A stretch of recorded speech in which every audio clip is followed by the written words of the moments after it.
So thank you very much for your time. Yeah, no worries. Matt. Yep. Don Burns. Nice to meet you. You too. And thank you, Coates, for letting me use this room. Matt the Welder. Mm-hmm. It's funny. Everybody, they say, "How did you get to be Matt the Welder?" They think I copied Larry the Cable Guy or what have you. I said, "No, the way it came to be is there was a guy in Odessa where I was from that he welded. His last name was Scott the Welder. Okay. But everybody said Scott the Welder. So we thought, and I had no idea that he was Scott the Welder. And you just said, man, that rings in your and head. I was like, that seems everybody's easy enough. Everybody was like, just take it over there to Scott the Welder.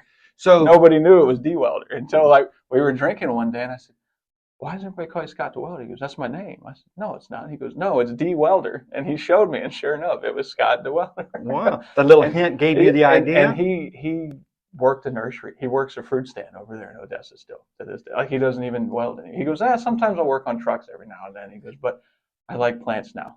It's the same last name with Millionaire. Matt the Millionaire. Well, it does have a nice ring to it. Like, I don't know. If you gave me money, I'd live the same way. Like, same here. Just, you know what I mean? Like, really, all you need is $1 more than you actually need, and then you'd be all right. But most people, they want like the big house and all that stuff. You know, that's so true. That is so true, because when I was a kid, I was at a grade school thing, and the guy tapped the kid on the shoulder in front of me and said, "Come with me." And the kid didn't turn around. And I said, "I'll help you, sir." He said, "All right, come with me." So I just volunteered. I didn't know what the hell I was volunteered. Mm-hmm. And it was the local newspaper guy, and said, "What would you do if you were a millionaire?" And he put it in the paper, and it said, "I would give it away. I don't want the money." Yeah. And to this day, I still feel the same way. I don't want. Yeah, as long as you can pay your bills and you're comfortable. That's like, people always want more and more and more. And money's great, but money always comes with strings attached. It don't matter if you earn the money or what have. Like, you can make $1 million, and then the government's going to say, "Hey, we want some of that." And you're like, "Wait a minute, you didn't even do anything to earn it." That's right. And it's always that way.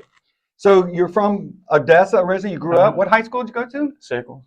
It's on Gun Highway and Ehrlich Road there. They've changed it so much since I've been there. Gun Highway is the main road, and I think it's Ehrlich that comes in like this right in front of the school.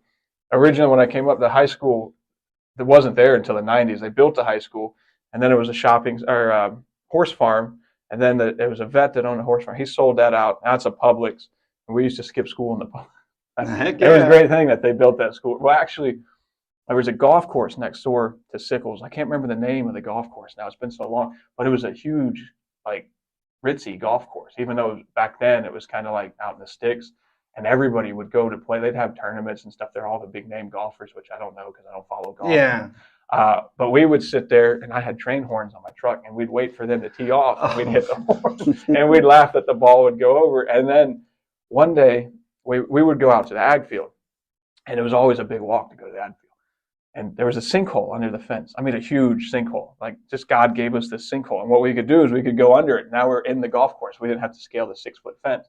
And we'd fish in the golf course. Heck yeah. And we'd hide from the security guards or what have you as they come through. But golf course lakes have a lot of fish in them. Nobody gets to fish them. Oh, people don't realize that. That's what we learned at a young age. I'll be doggone, yeah. So growing up, if you don't mind me asking, growing up, you were a class clown. How did you get to come up with your comedy? Well, Mama always told me I was the only kid that never made the dean's list. I was like, but I made his office a heck of a lot. And she goes, yeah, you did. As I could point out, like, hey, you got a new plaque, a new award, or what have you. And it just, I don't know, it always, she's like, one day, she's like, I figured, she started me late in school. So I was 18 years old. I didn't put 2 and 2 together that people were coming to me to buy cigarettes and beer. Not beer, but cigarettes and chewing tobacco. Okay. And I had a good gimmick because I'd charge them more. You know, like, I may be dumb, but like I got started late. Selling more than what I bought it for. But when it comes for money, I could always kind of make a little money. And then after I graduated, I was like, man, if I'd have failed 2 or 3 more years, I might have been able to retire from this. I was making good money back in the day from selling chewing tobacco and stuff. She said, I said, how did I end up starting late? She goes, well, I figured you'd grow out of it, but you never did care about anything. And I said, what? She goes, you just didn't want to learn. And she goes, we'd try to put you in school, and they'd call us and say, he just sits here and does whatever he wants, but learn. Yeah, and like, even when there's one ag teacher I really liked. His name was Bob Ward. I still talk to him this day. He's 74, 75. He's standing there, and he had a Milwaukee grinder. He said, where's this from? I said, Milwaukee, duh. It was China. You know, everything's China. Sure. He goes, you're the smartest kid I ever had. He goes, I challenge you. You could do just about anything, but getting you to do it. That's right. It's like, well, you know. You need the right incentive. Yeah. It doesn't matter what it is. Well, in school, so it's like they wanted me to fix the school's tractor, which I have a mess of tractors. I've been on tractors since I was a kid. But they have a guy that he got paid to fix the tractor. Why should I?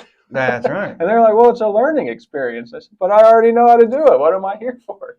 And like, they teach you algebra and all this fancy stuff, and like, never used it. That's right. I've never had to put an X to get to it. And even in welding school, when they try to like teach you how to cut a pipe, they don't teach you how to cut a pipe using trigonometry on a board. They take you out there and they show you an easier way to do it with tape measures and all that. Where like an average guy could do it. Why they can't do that in school, I don't know. Yeah. As I get older and I expand my wisdom, if you will, it's a setup. They're teaching the kids to be employees. Yeah. They're teaching to be an employee, not think for yourself. They don't teach history anymore. They don't teach history in 8th grade. Most kids, you're like, who's this on the dollar bill? And they go, oh.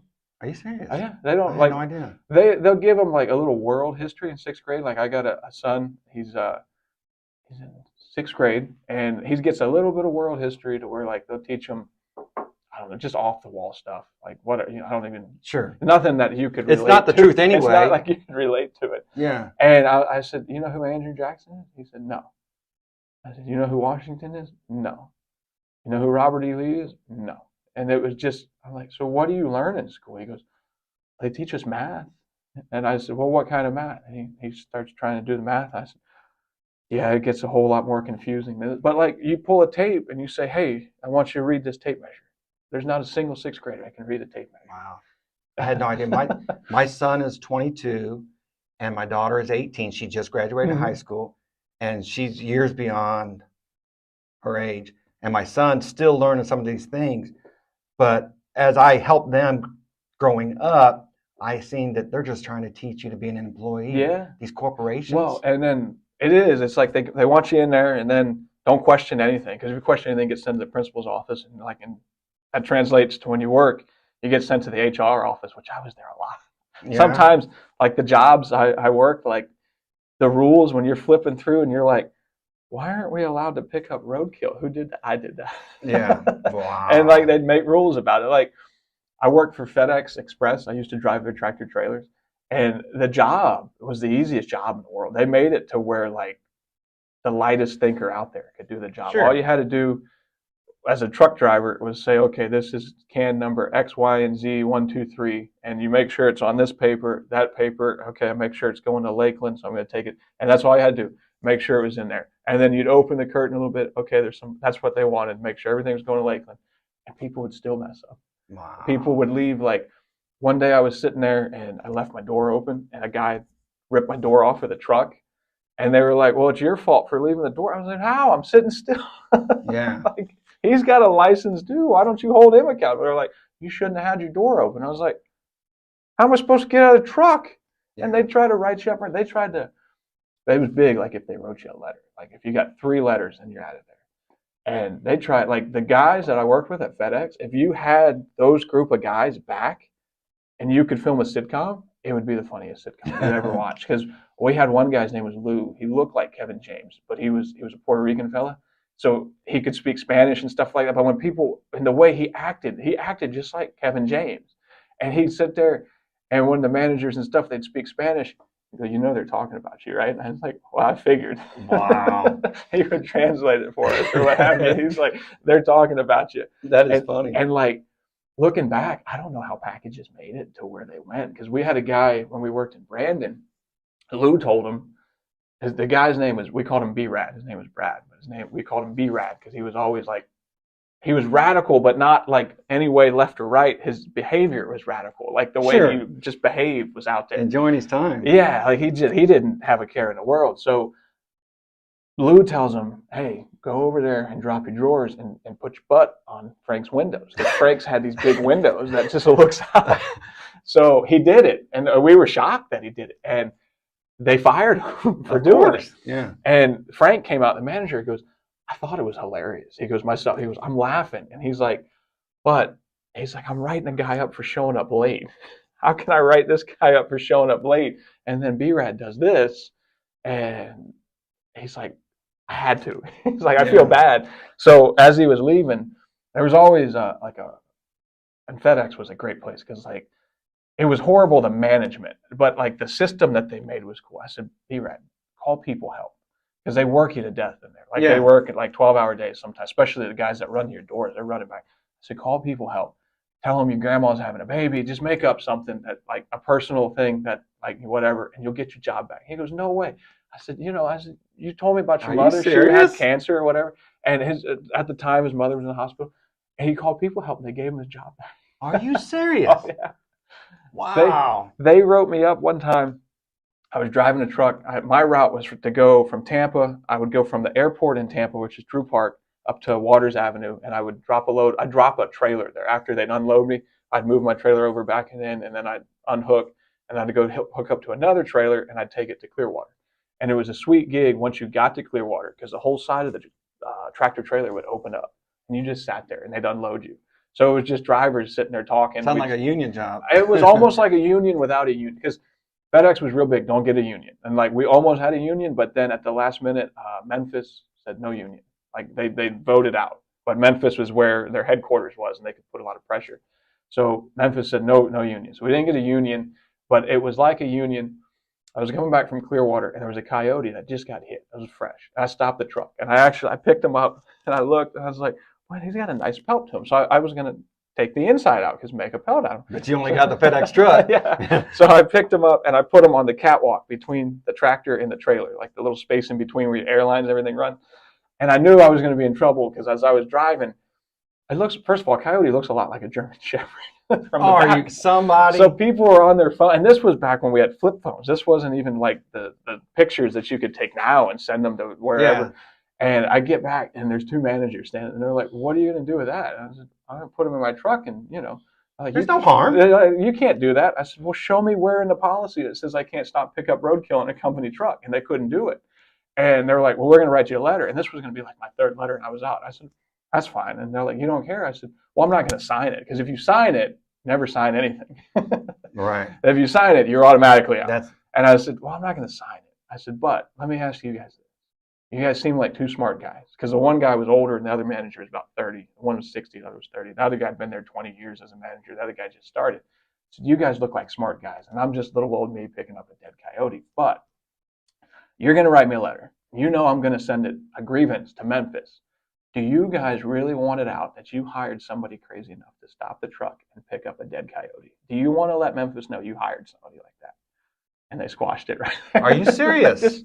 they just wow. brushed it under the table like that. Like they always tried to handle everything in-house here. And, of course. And when you talk to the guys from up north, whether it be from Boston or even like when they sent me to training school, they sent me to Indianapolis. I'd never driven on snow. I'd never seen snow before. And they sent me in the middle of a blizzard in Indy hoping I'd wreck I've been there. It's cold, ridiculously cold all the time. I worked for UPS in that cold. Yeah, it's when just I was like a kid. You could bundle up and it would blow right through you. It was the coldest weather I'd ever seen. Like these guys up there, they'd get out to go look through. They're like, "You want to go look at these old cemetery dates?" I'm like, "No, I'll sit here and keep the truck running with the heater on because like it's 5 below with like a wind chill of like, of course, I remember. Man, it would cut right through you. But they said the FedEx in Tampa is totally different world than the FedEx in Newark, New Jersey, or like Indianapolis or stuff. They had like a good old boy system down here. So like the managers, if they didn't like you, you didn't get no hours. And like they'd want you to work like 12 hours a day or 12 hours a week, something like that, part-time. And then they'd tease you with full-time hours during like the winter time. Like when they got busy, they'd like, "Hey, don't you want to?" I'm like, "No, like you've been starving me this whole time." And like I was only there for the benefits. Fine. Yeah. And I was like, "I'm only here for the benefits." Like, and they're like, "Well, don't you want to help out and be a team player?" I'm like, "No, not really." And like they used to give you cell phones up in the north. Down here, they wanted your cell phone. And I said, "Well, we need your cell phone number." I said, "No, you're not paying for it." And they said, "Well, how are we going to get in contact with you if like the place catches on fire?" I said, "I'll see it on the news." Yeah. And like the FedEx, to see all the packages and stuff, like it's amazing how anything got delivered. Just especially with like when you hire guys like us, like the drivers and stuff, because all the truck drivers, most of them have a sense of humor. you get one or two guys that would side with management all the time and just follow along and just like sheeple, if you will, or what have you. But there was times we'd be in like the meeting and we didn't even make the managers laugh. Like we had one guy, we called him Blister because he showed up after the hard work. His name was Ralphie. Or go to the restroom. Yeah, well, he would back into his truck. He'd back in, hook to his trailer, and he'd fall asleep like this on the side of the door. And for whatever reason, when you're in a truck and you got your head on the door and that engine's running, it'll put you right out. It's the best sleep and everything. Yeah, like he's drooling. And there was one manager to this day. His name was Daryl Rivers, and he's the only manager at FedEx I ever respected because I got in an argument with another manager. And he made Daryl, he's like, I was off. He's like, I didn't even see what's happening. Why are you making me write you up? So Ralphie was sleeping in the truck. So they go out there to open the door. When Daryl opens the door, Ralph, he was a little short, heavy-set guy, about falls on him. And when he opened the truck, he had to catch himself. And Blister was like, he'd show up. He'd come in the meeting. He'd show up, and then he'd take FMLA a lot. Like he was. The whole time I was there, I worked for FedEx for 5 years. I think he worked 5 years, like 2.5. Maybe I seen him two, and that's not solid. He got 2 years of work in. He'd go on FMLA, and he had 2 years cumulatively of what the time I known him work. So he's at a meeting, and they're giving him an award for 30 years of service, right? That he's been there for 30 years. And one of the drivers goes, it should only be for 15 because he's only actually showed up for 15 years. Yeah. And the manager's trying not to laugh because you're not allowed to show favoritism. Like FedEx was very like Stalinistic. Like you're not allowed to laugh. They told us we weren't allowed to have nicknames. They came in, they're like, we're not allowed to have nicknames. And they're like, why? Because, well, when something happens and you say Tater did it, we don't know who Tater is. Yeah. It's authority against. And it was the wildest thing. And it doesn't exist anymore. I haven't been able to find it. They wanted you to have the squeakiest clean background, like driving record had to be perfect. No DUIs, no speeding tickets and stuff like that.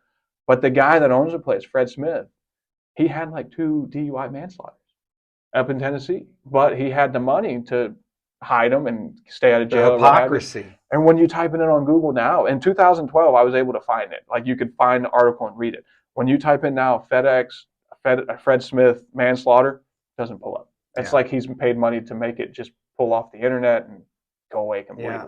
And I'm just becoming aware that kind of stuff goes on. The hypocrisy and the money can just... Well, like Facebook. A lot of people go, you're funny, but we haven't seen you. Why? Facebook shadow bans people. Facebook, if you type in Matt The Welder, they've kind of eased off it a little bit, but it's still like hard to see me. Originally, they had it so bad where you type in Matt The Welder, you wouldn't find me. You'd find a guy in Connecticut, and I'd get his calls all the time. We were switched because there's a Matt The Welder in Connecticut too.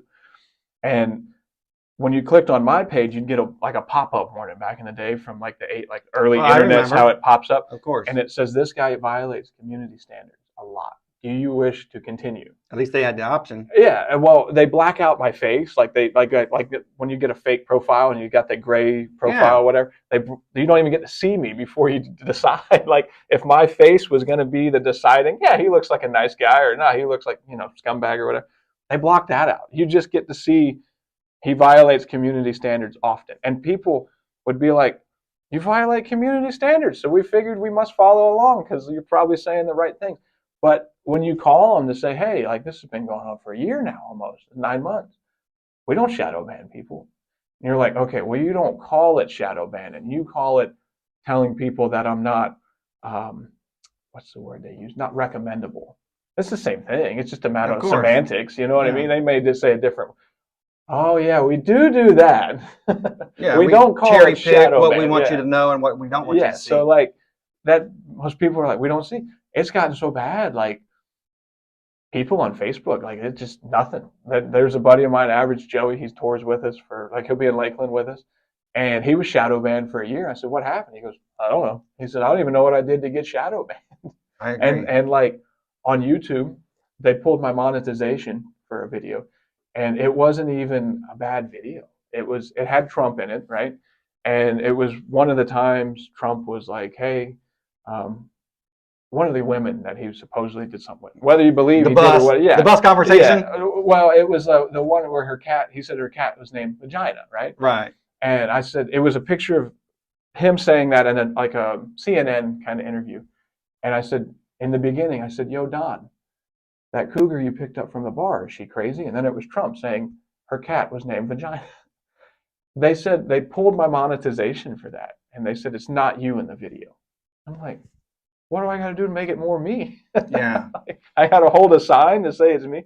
And like, they just, like some people, like if that's all you had was monetization on Facebook or YouTube or Facebook or whatever, and they pull it, well, now you're out of a living. You can't do anything. Well, they never paid enough. Who cares? I don't care. They don't pay enough. You'd have to get millions and millions and millions. So of what's views the big and deal? stuff I like mean, that. So like for me, like some comedians, like if you hide them and you block them, that's all they do is like they've only known stand-up comedy. Right? I'm like, well, I can just go back to welding. Like, yeah. I worked every day my whole life.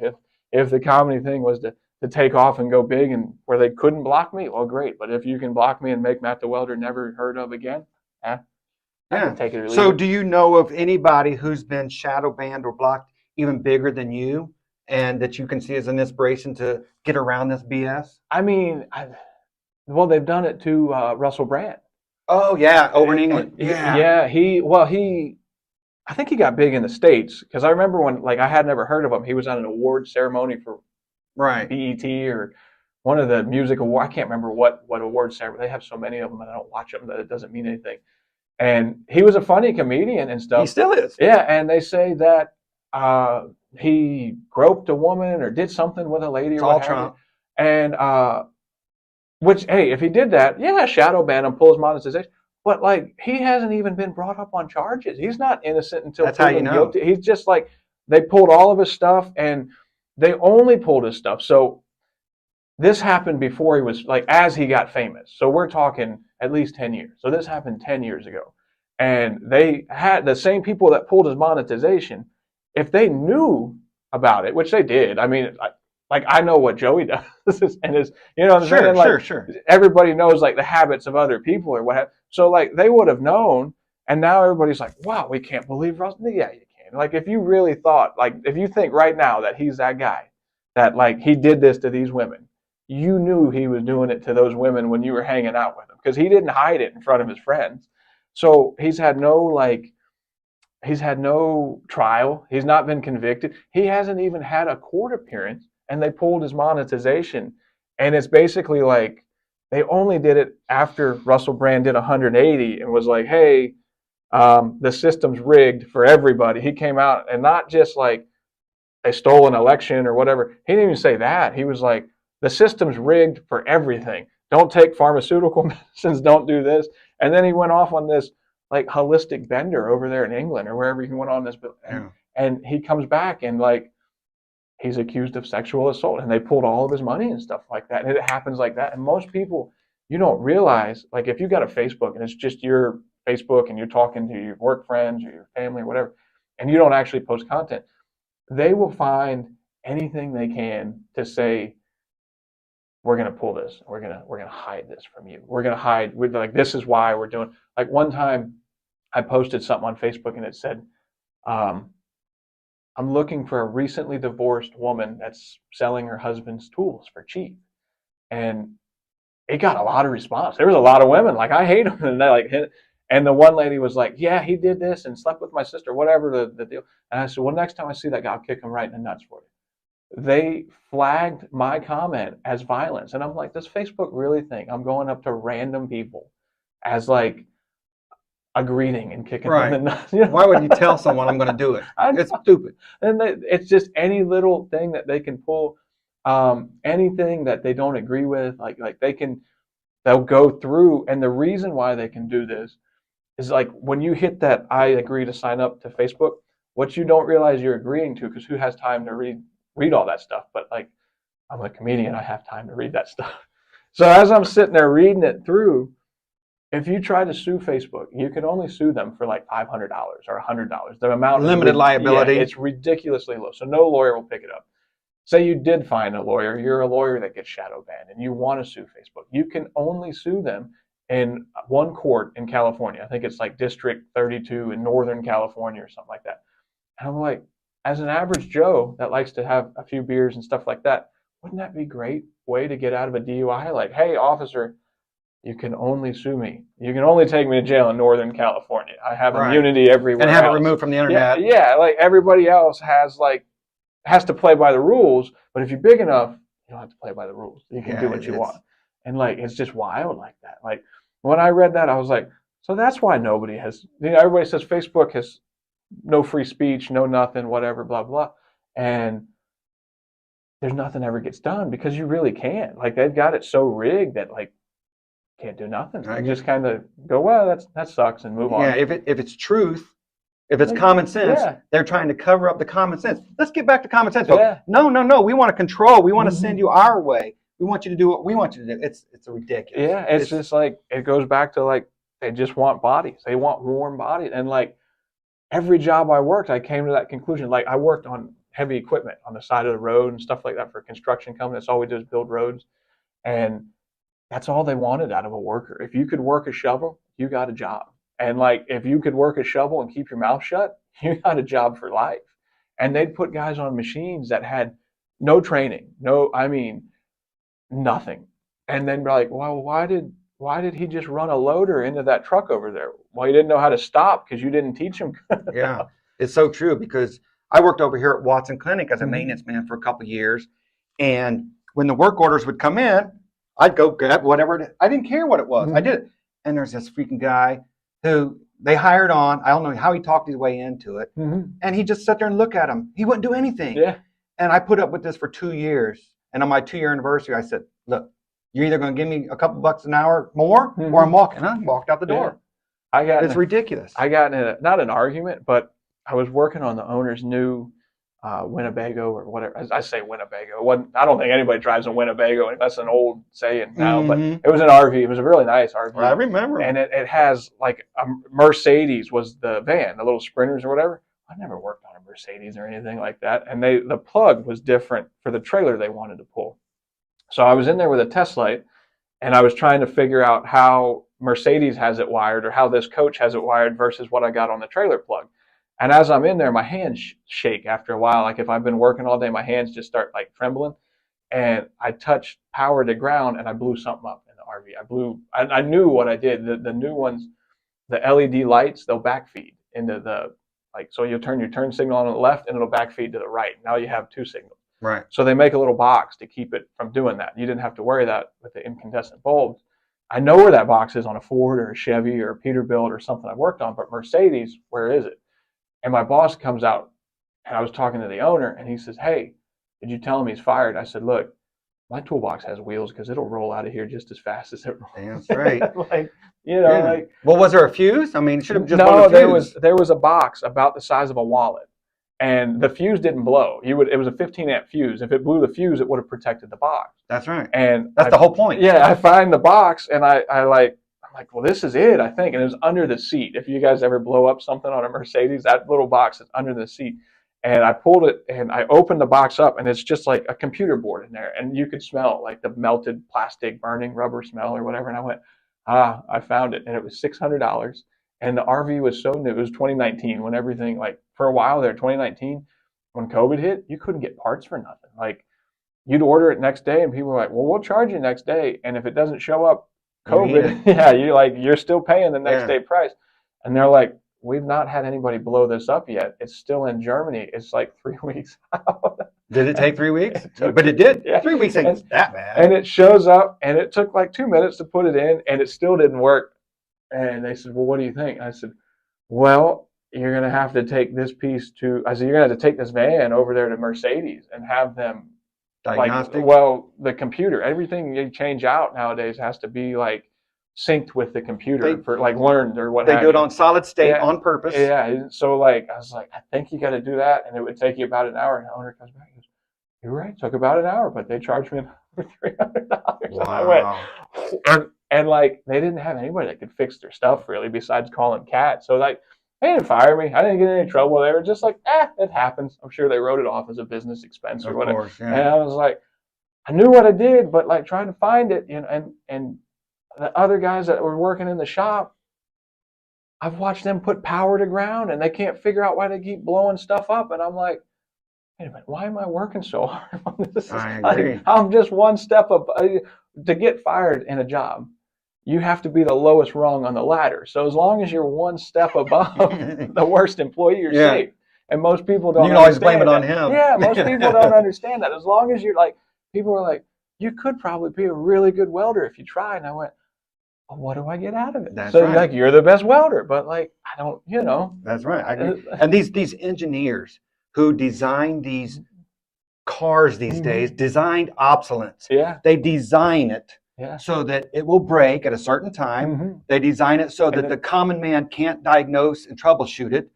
And then they jack up the price on purpose. You got to pull half the car apart. Like I couldn't believe that. I seen this guy. He lifted up the whole freaking body. Well, there's 4 bolts and then 4 like on the Ford 6-liter diesels. That's how everybody works on them. They lift, and even like the 2000, the new stuff, the 6.7 diesels, they call them cab lifters because they undo a few body bolts and unplug some wires and they lift it up. Ridiculous. And then like you're looking at the whole. It's like something out of NASCAR. Like you're like, whoa, that's how they do it.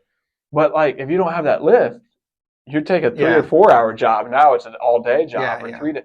They sent me one time for a survey truck. It was just a little Toyota Tundra, and they wanted me to change an alternator. Now, an alternator on a Ford or Chevy up there on the top. I've done it many a time. Yeah, you could do it in probably 5-10 minutes if you're good enough. You know, a couple bolts, the tensioner. Well, on a Toyota Tundra, they bury them down at the bottom. So I'm out there, and I was at the Pinellas Airport, and I had to pull the tire off the car. And I get the tire off, and I had to pull the fender well off. And I'm like, holy crap. Next thing you know, I got to pull the power steering pump out. And I got all these parts. The guy that's doing the survey goes, I don't mean to sound rude or anything, but do you know what you're doing?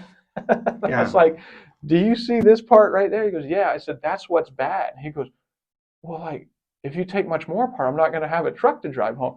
And I get a call from the boss. And they're like, what's taking you so long? And I was like, you know this alternator you sent me out here for? It's buried on the bottom. And I'm like, I got it out finally 3 hours later. And now I got to go find one. And by the time I got done, it was 8 hours to put in an alternator. Yeah, I've been there.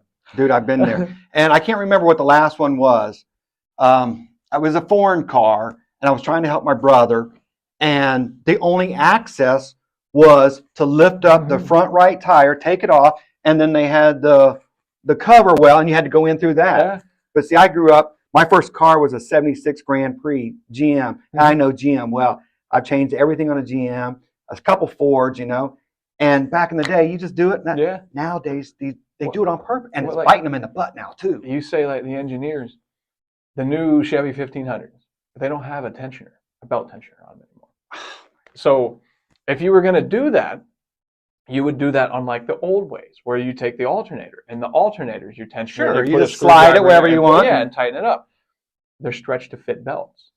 And the belts, you literally get them on there so tight, and then you roll the crank over, and you roll the belt on. Yeah, like all the pulleys are fixed. The belt is so tight, and the way they tell you to take it off is to cut the belt off. But like, I've driven trucks for my first truck I had in high school. I drove it till I was 30 years old, and I finally got rid of it. Sure. Same belt. But if you have to cut it off every time you need to take it off, well, now you're selling belts, and everybody gets to make a little bit of money on it. And it's biting them in the butt now because they can't sell them. No. They said, oh, I know what we're going to do. We're going to make every car disposable. They're just going to keep on buying them and buying the parts. Now they can't sell it. When they do all that, and like you look at like the diesels, now the diesels have an exhaust, a filter and an exhaust. And it's literally on tractor trailers, the filter will be as long as this table. And it'll be about this big around, and it's wrapped with sensors and stuff. And then you have to add that DEF stuff. You see it like pumps and stuff. Yeah. That doesn't go in the engine. It's strictly for the exhaust. When you take the hottest part of the car, the exhaust on a diesel, that thing, it gets hot. Sure. And you wrap it with computer sensors. Right there. That's the stupidest thing you can do. And then you can't, no matter what brand you are, who you make the car to, nobody can build a sensor to last with that kind of heat. And then to double it, that thing is like a afterburner on a jet or something like that. So the reason you don't see the big black smoke like you do back on the old diesels, it's got an afterburner in there that burns out all the soot. And that thing gets up to like 800 or 1200 degrees. One sensor costs. That's right. They said, fix this truck, no matter what it takes. Well, when you tell me like that and you say, fix this truck, no matter what it takes, It's and it's not my check. money. Yeah, it's a blank check. Yeah. So I'm going through on the diagnostic software and all of this stuff on diesel engine. I learned myself. I never went to, like welding, I went to school for. The mechanic side of things, I've learned myself. So I'm sitting there on the computer and I'm looking at all these error codes, and the driver says, "What do you think's wrong with the truck?" I said, I think it needs a NOx sensor, but I'm not sure. So I order a NOx sensor and I get the sensor and I look at the bill. It was $1,200 for the sensor. Holy Toledo. So I get the sensor out and I put it back in, and the code goes away. The truck's running, driver's happy, and he comes back and he goes, "The engine light's on again." So I go back in and I said, "It says it's a NOx sensor." Well, there's 2 NOx sensors on these things. There's a pre-treatment and a post-treatment, like an Are you O2 another sensor. 1,200? Oh my God. I pick up the phone and coming. And I said, "Hey," they said, "they need another one of these sensors." And they sent me another one. And they come back. And it was always like a delay. Like when you turned in those receipts, somebody would come back like a month later and go, "You spent $2,400 on that power unit?" And I went, "I don't know. I got permission. I said, I got permission. said, "That's not my department. You said fix it. If you can't afford to fix it, you should have said, hey, don't put over $1,000." Yeah, it as I get older, it's about control. Yeah. If they want to control your car, they want to control your TV, they want to control your telephone, they want to control everything. What you look like on the internet, they want to control everything. Yeah. It's ridiculous. And I heard a recent saying from, I can't remember who said it, but he said, "Truth is treasonous in an empire of lies." The whole freaking empire is a lie. Yeah. And when you come in as a truth teller and a truth provider, you are shadow banned. Well, they came out and said aliens are real. Nobody cares. That's just like a deterrent. They're trying to get people. They've run out of lies. They're like, "That's what do we do?" Right. They're like, "Well, maybe we should tell them aliens are real." And then that didn't work. And I was seeing on the internet, it was on a news site. I think it was like Newsmax, or it wasn't one of like MSNBC's big ones. They were saying Bigfoot's real now. Yeah, I know. And I was like, they're trying anything. I was like, there's no way. And I think they thought that the alien was the big one. That was the one. And they're finding out. Like nobody cares. Like, what does that change in your daily life? That's right. It doesn't help you a bit. You still got to pay taxes. You still got to pay for $4 a gallon gas. And nobody seems to care.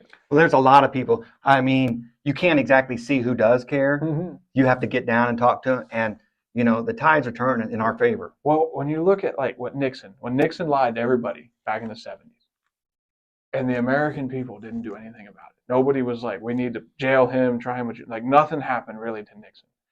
At that point, they were like, we can do whatever they want to people. We can tell them whatever. We can make them believe whatever, and people will go along with it. Right. And they do now. Like some of the stuff people go along with, I'm like, okay, well, good luck. Yeah. and you see it corrodes common sense. Yeah. It corrodes the most obvious things that you can come up with.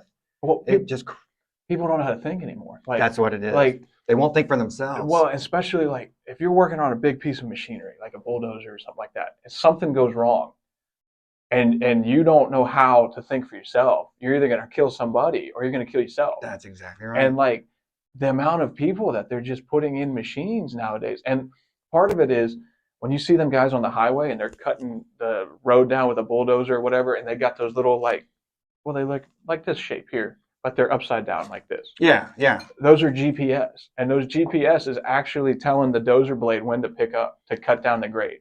It's all like the guy goes over there and he sets it up a base unit off of his truck or whatever, and for the most part, the operator's there for like if it decides it wants to cut a little too much dirt and the track starts slipping, he can override it and lift, back a quarter. All digitally. They can cut like accurately to like 1/8 of an inch. It's impressive. It's that good? It's that good. Are you serious? Even there's a big place I think it's going on right now. It's called it's in Moultrie, Georgia, and there ain't much going on in Moultrie. I've met one person my entire life that came from Moultrie. I still talk to him. He's up there now at the Ag Expo, and the Ag Expo has everything new and what have you. The last time I was there was in high school, so 2008. They had stuff in 2008 for the tractors that hooked onto the steering wheel, and when you get to the end of the turn row, it can spin you back around, and it oversprays by the cheaper, like the less affordable, more affordable units by 1/4 of an inch or so, to where like the most expensive Rolls Royce of this system oversprays by 1/16 of an inch. Oh. So, and like the operator's just there to make sure, okay, the engine's not overheating, none of that stuff or what have you, as long as everything's still running, we're good. But when it gets to the end of the turn row, because like a good operator with his eye, he probably oversprays by an inch. And it doesn't sound like a lot until you multiply it by a 1,000-acre field. Sure. Now that's a big amount. And like, I've had that stuff for years, and you got to know how to work on it. But they lock it like John Deere. Oh man, I know the oh my God, can't that's work the with worst John there is. Deere. I know. Yeah, they you got to have their software. right to repair. They take it away from you. Yeah, it was so bad before they got in a war with Russia, like 2000. We're talking 15, 16. They had Russian hackers hacking their tractors out there in the Midwest, so they were able to figure out what the diagnostic code is, and they could work on it. Yeah, and like, that's so wrong. And like my son, I was talking to him. If I gave him a wrench and I tried to teach him how to work on an engine, he doesn't want anything to do. They all want computers. I told him if you could take what you know with the digital side of things and apply that to like the mechanic side of things, like on the tractors and stuff, like you can make a lot of money, because to take all that emission stuff out, there's big money in that. The government don't want you to do that, but like you're talking just to take that stuff out, you're gonna pay $4,000 to have somebody do it. And I said that's money, but you have to know how to write the code and stuff. And he looks at me and he goes, I could probably hack a tractor. Yeah. See, that goes back to what you said earlier. You do what you want to do. Mm-hmm. It's not about the money. If your son wants to do it and make and earn money at the same time, that's fantastic. Yeah. If he just wants to stay on the computers, as long as he's happy. Yeah. Happiness is what's important. Well, and it wouldn't be so much that he's like, it doesn't bother me that he's on the computer, right? Like if he was on there and he was playing a game like we had, like where they didn't hook to the internet, you don't know who he's talking to on the other side of the thing. And there's a lot of creeping people. I haven't ran into them, but I'm aware of them. And I keep a good eye, because I got a young daughter, and my son, he's very gullible. And so I keep a close eye on him. And like you just, like one day I was going to work, and I had to go to work at 4 a.m. when I still work, and like I heard a dude's voice in my house, and I'm like, did somebody break in? So like I'm walking around, and I'm like, where is this coming from? And I'm listening, I'm like, it's coming from Baden's-Row. And I went up there, and he's talking to like a grown man, and I'm like, oh my God. I was like, dude, who's this? And he's like, this is my friend. I'm like, no, that's not a friend. Yeah, I went through a phase like that with my daughter. Well, and it's sad because like the kids just want somebody to talk to. Like if they're not the most popular kid in school, they want just somebody to talk to. And these people on the internet, like when you plug that thing in, it's not like when I had a computer in the house and was plugging it in, you're waiting for dial up, and you know, like I still could have got kidnapped off the internet, but it would have taken them a lot longer. Who picked up that phone? Yeah, like it would have been a lot longer. But now, man, it's like that, and like they can figure out where you live and stuff like that.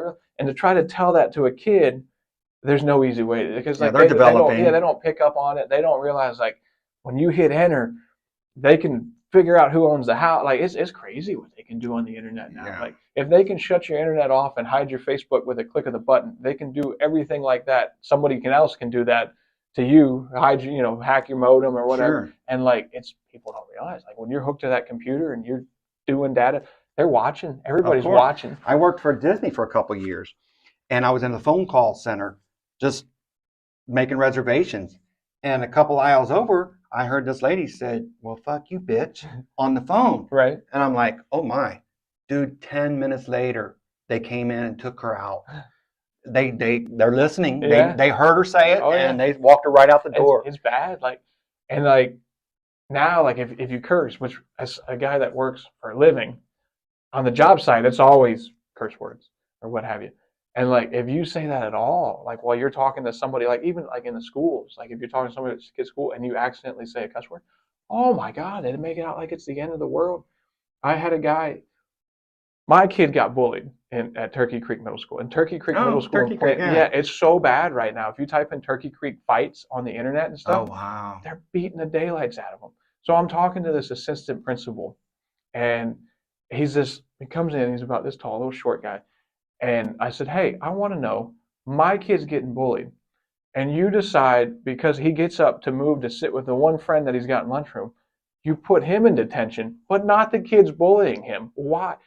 And this guy was trying to talk. And like, if you finish a statement, then I talk. Like, like in a nice exchange or what have you. But he kept trying to talk over me. And he goes, can I talk now? I said, no, because I'm not finished. You can talk when I'm done. He got on the PA on his radio, and he goes, I need a deputy in here, stat.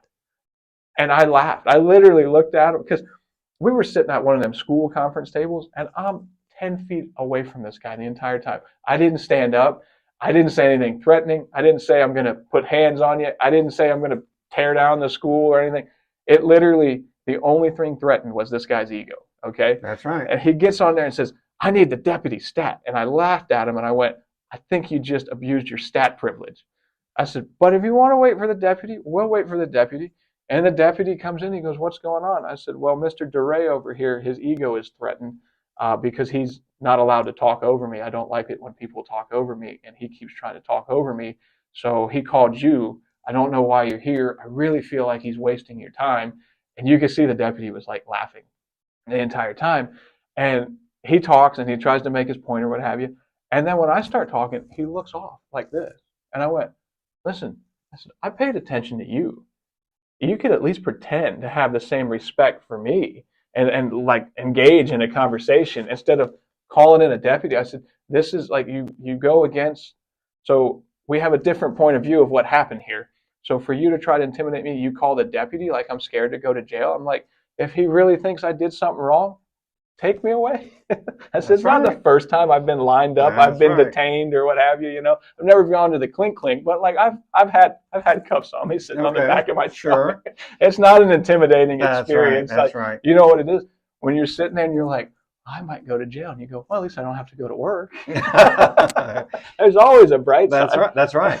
Everybody, like when mechanic work, it'll test your patience. So people are like, how do you do this? And you break a bolt or whatever. I said, no matter the worst day I'm having, I always look forward and go, at least I'm not the guy dating Taylor Swift. Because Taylor Swift, the guy dating her, he's a football player. I don't know his name. I don't watch sports. So like, if you told me his name, I wouldn't even remember.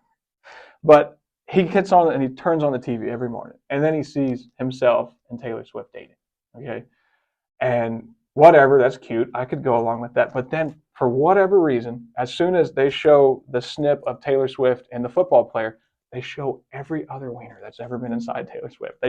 They show all the guys. And I'm like, how does this poor guy do it? And not just like either leave or like drive off of a cliff or something. Because like every day he's turning on the TV. He sees him and Taylor Swift, and then it's like Jake Gyllenhaal. Oh, yeah. And all the other ones that have been, and he's just like, oh, man. Like that would have to be depressing for anybody. Yeah. So like if you can be that guy and he can go through life, then a broken pole is nothing. Yeah, that's right. I don't know how to navigate the pop culture world. I've never been interested in it. Yeah. It's just not me. No, I was like, well, kids like it. Yeah, but like the stars back in the day, they had style. Like Elvis and had class. Style. Yeah, like Elvis was cool enough. He'd go in, he'd buy everybody in the town that he liked a Cadillac. Like that's cool. Like these guys now, they're like, I just bought a jet or I bought this and I'm going to go. And it's like, yeah, you guys, like you got money now, but in 10 years. Yeah, I'm the biggest fan of Jay Leno. Oh, yeah. I'm a Leno fan. Yeah. And Tim Allen, too. Tim Allen was good. He had cars and all that stuff. Yeah, that's right. Well, I personally think about when Jay Leno was a kid in grade school and no comedian in the world had ever, in his family, there was nothing. Mm-hmm. And he cracked a joke and he got a laughter.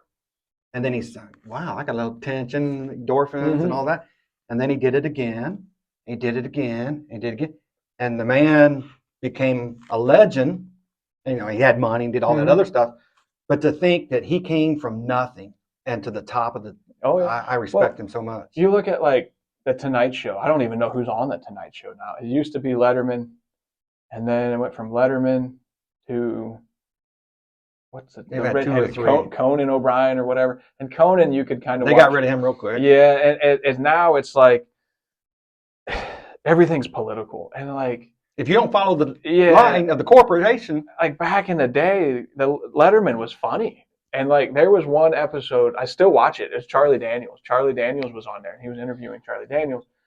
And he starts talking about gum. He said they were chewing gum in the green room or something back there, the guy said. He goes, yeah, sometimes I chew gum when I sing or what have you. He's like, like for these awkward occasions, I chew chewing tobacco or something. And he goes, you do what? He goes, I chew chewing tobacco. And he pulls out a can of Skull. And he goes, I ain't got much, but I'll give you a pinch. And he puts a big wad in his mouth, and Letterman goes, whoa. That was a lot. He goes, yeah, I wouldn't do that for you. He's like, but you try you some. And they Letterman takes it and he's looking. He goes, I don't know. This looks like bait, Charlie. And he looks at the guy that was played the music. He goes, Ralph, you guys want some? And he goes, no, we got our own, thanks. And they look back, and you see Letterman put it in. And when you put it in chewing tobacco the first time, it's like it burns, it burns at daylight. And right away, he spits it right out. And he goes, man, Charlie, and Charlie goes, well, when it burns all your nerve endings off, Letterman goes, it's comfortable. like that you could watch. You had two guys that one could play music, and the other guy was just funny, just to be funny. Yeah. But this stuff now, it's like they all got on there and danced for the vaccine. It wasn't Letterman. It was God. What is that guy's name? He's got glasses. On what network? I can't remember the network. He had his own show for a while. It wasn't Conan O'Brien. It was he's kind of a nerdy looking guy. He was on Comedy Central for a while. I forget his name. It was on the tip of my tongue. I'll remember it as soon as I leave. I got a good memory. It's just real short. I got a bad memory. But he was on there, and they were dancing with needles and stuff like that. And as somebody, like, whether you think the vax works or whatever, which my mom had a smallpox vaccine. She never had. I've known her my whole life. She never had one booster. Like, that's what I want out of a vaccine. Something that one and done. You don't have to get another one. And they're all dancing, and I'm like, all of the governments in the world, whether it be Israel and Palestine or it be everybody in the world, they all hate each other. Everybody hates everybody for one reason or the other because they're not the same. But the one thing they can agree on is we all got to go out and get this experience. And I'm like, right there, that's the most suspect thing. And it's like, you got the Palestinians and you got the Israelis saying, go get your vaccine. And I'm like, wait a minute, whatever in that vaccine's got to be way, way worse than what them guys do to each other on a daily basis. Two enemies come together. Yeah, and for one, and I'm like, and it was everybody, like the Chinese and the Japanese were like, go get your vaccine. I'm like, wait a minute, they're fighting over the South China Seas, and they're all in agreement, all at one time. And I was like, that's a little suspect. But if you said that's a little suspect, you're back to being blacklisted. Yeah. You're under the umbrella of the narrative of we're in charge, corporations are in charge, and if you're not open-eyed enough, if you're not objective enough to learn something new, you're going to fall victim to all that bull crap. You didn't even be like, I'm going to let my neighbor get the vaccine if he's still living by next Monday. If you didn't follow a line and go get that, you were public enemy number one. I mean, they called the unvaccinated ungodly things, and then it's like, we got to forget about all that. And then how they backtrack, and they'll succeed to some degree in the future because they got the power and they got the. It goes back to them not teaching history. They tried this in the '60s with swine flu. They tried to get everybody vaccinated. Everybody wanted to do it, and then nobody did it, and they were like, we'll try it another 40 years when everybody forgets. And people's attention spans aren't very great anymore. Like, most people can't remember what we were doing before COVID. Everybody's like, COVID's awful, but like, they don't remember life before and life after. Yeah, like Jesus' birth. Like after COVID, or before COVID, excuse me, there was people eating Tide Pods, and nobody remembers that. Like, everybody has blocked that out. That, like, there was literally people eating Tide Pods, even though it says on the side of the thing you're going to get sick. They were chewing them. Like, and if you're a parent and your kid's eating a Tide Pod and he's cussing, there's not much you can do to him. He likes the punishment. Man. And it's just like, people have forgot. They forgot about like what it was like anthrax. Remember anthrax back in the day? My father was a postal worker, and he still is for 42 years in Port Richey, Florida. No kidding. And that's where my dad's at. Most people don't know there's a Port Richey and there's a New Port Richey. My dad. And everybody goes, what's the difference? I said, New Port Richey has a third less hookers. That's a noticeable difference, that's right? Cute. And Dad was delivering during anthrax. And anthrax, they would send me to the post, like, go check the mail. Like, there was no gloves, there was no face mask, nobody was wrapping air filters around. We went to the mailbox, and if you died, you died. That's right, yeah. And the only reason anthrax stopped is somebody sent it to the politicians, and they were like, no. It didn't even kill a politician. It killed the guy that opens the letters for the politicians, and it was enough that they were like, no, dumb them down to where they'll never do this. And the thing that gets me about anthrax, it was baby boomers that did it with no Google. They knew how.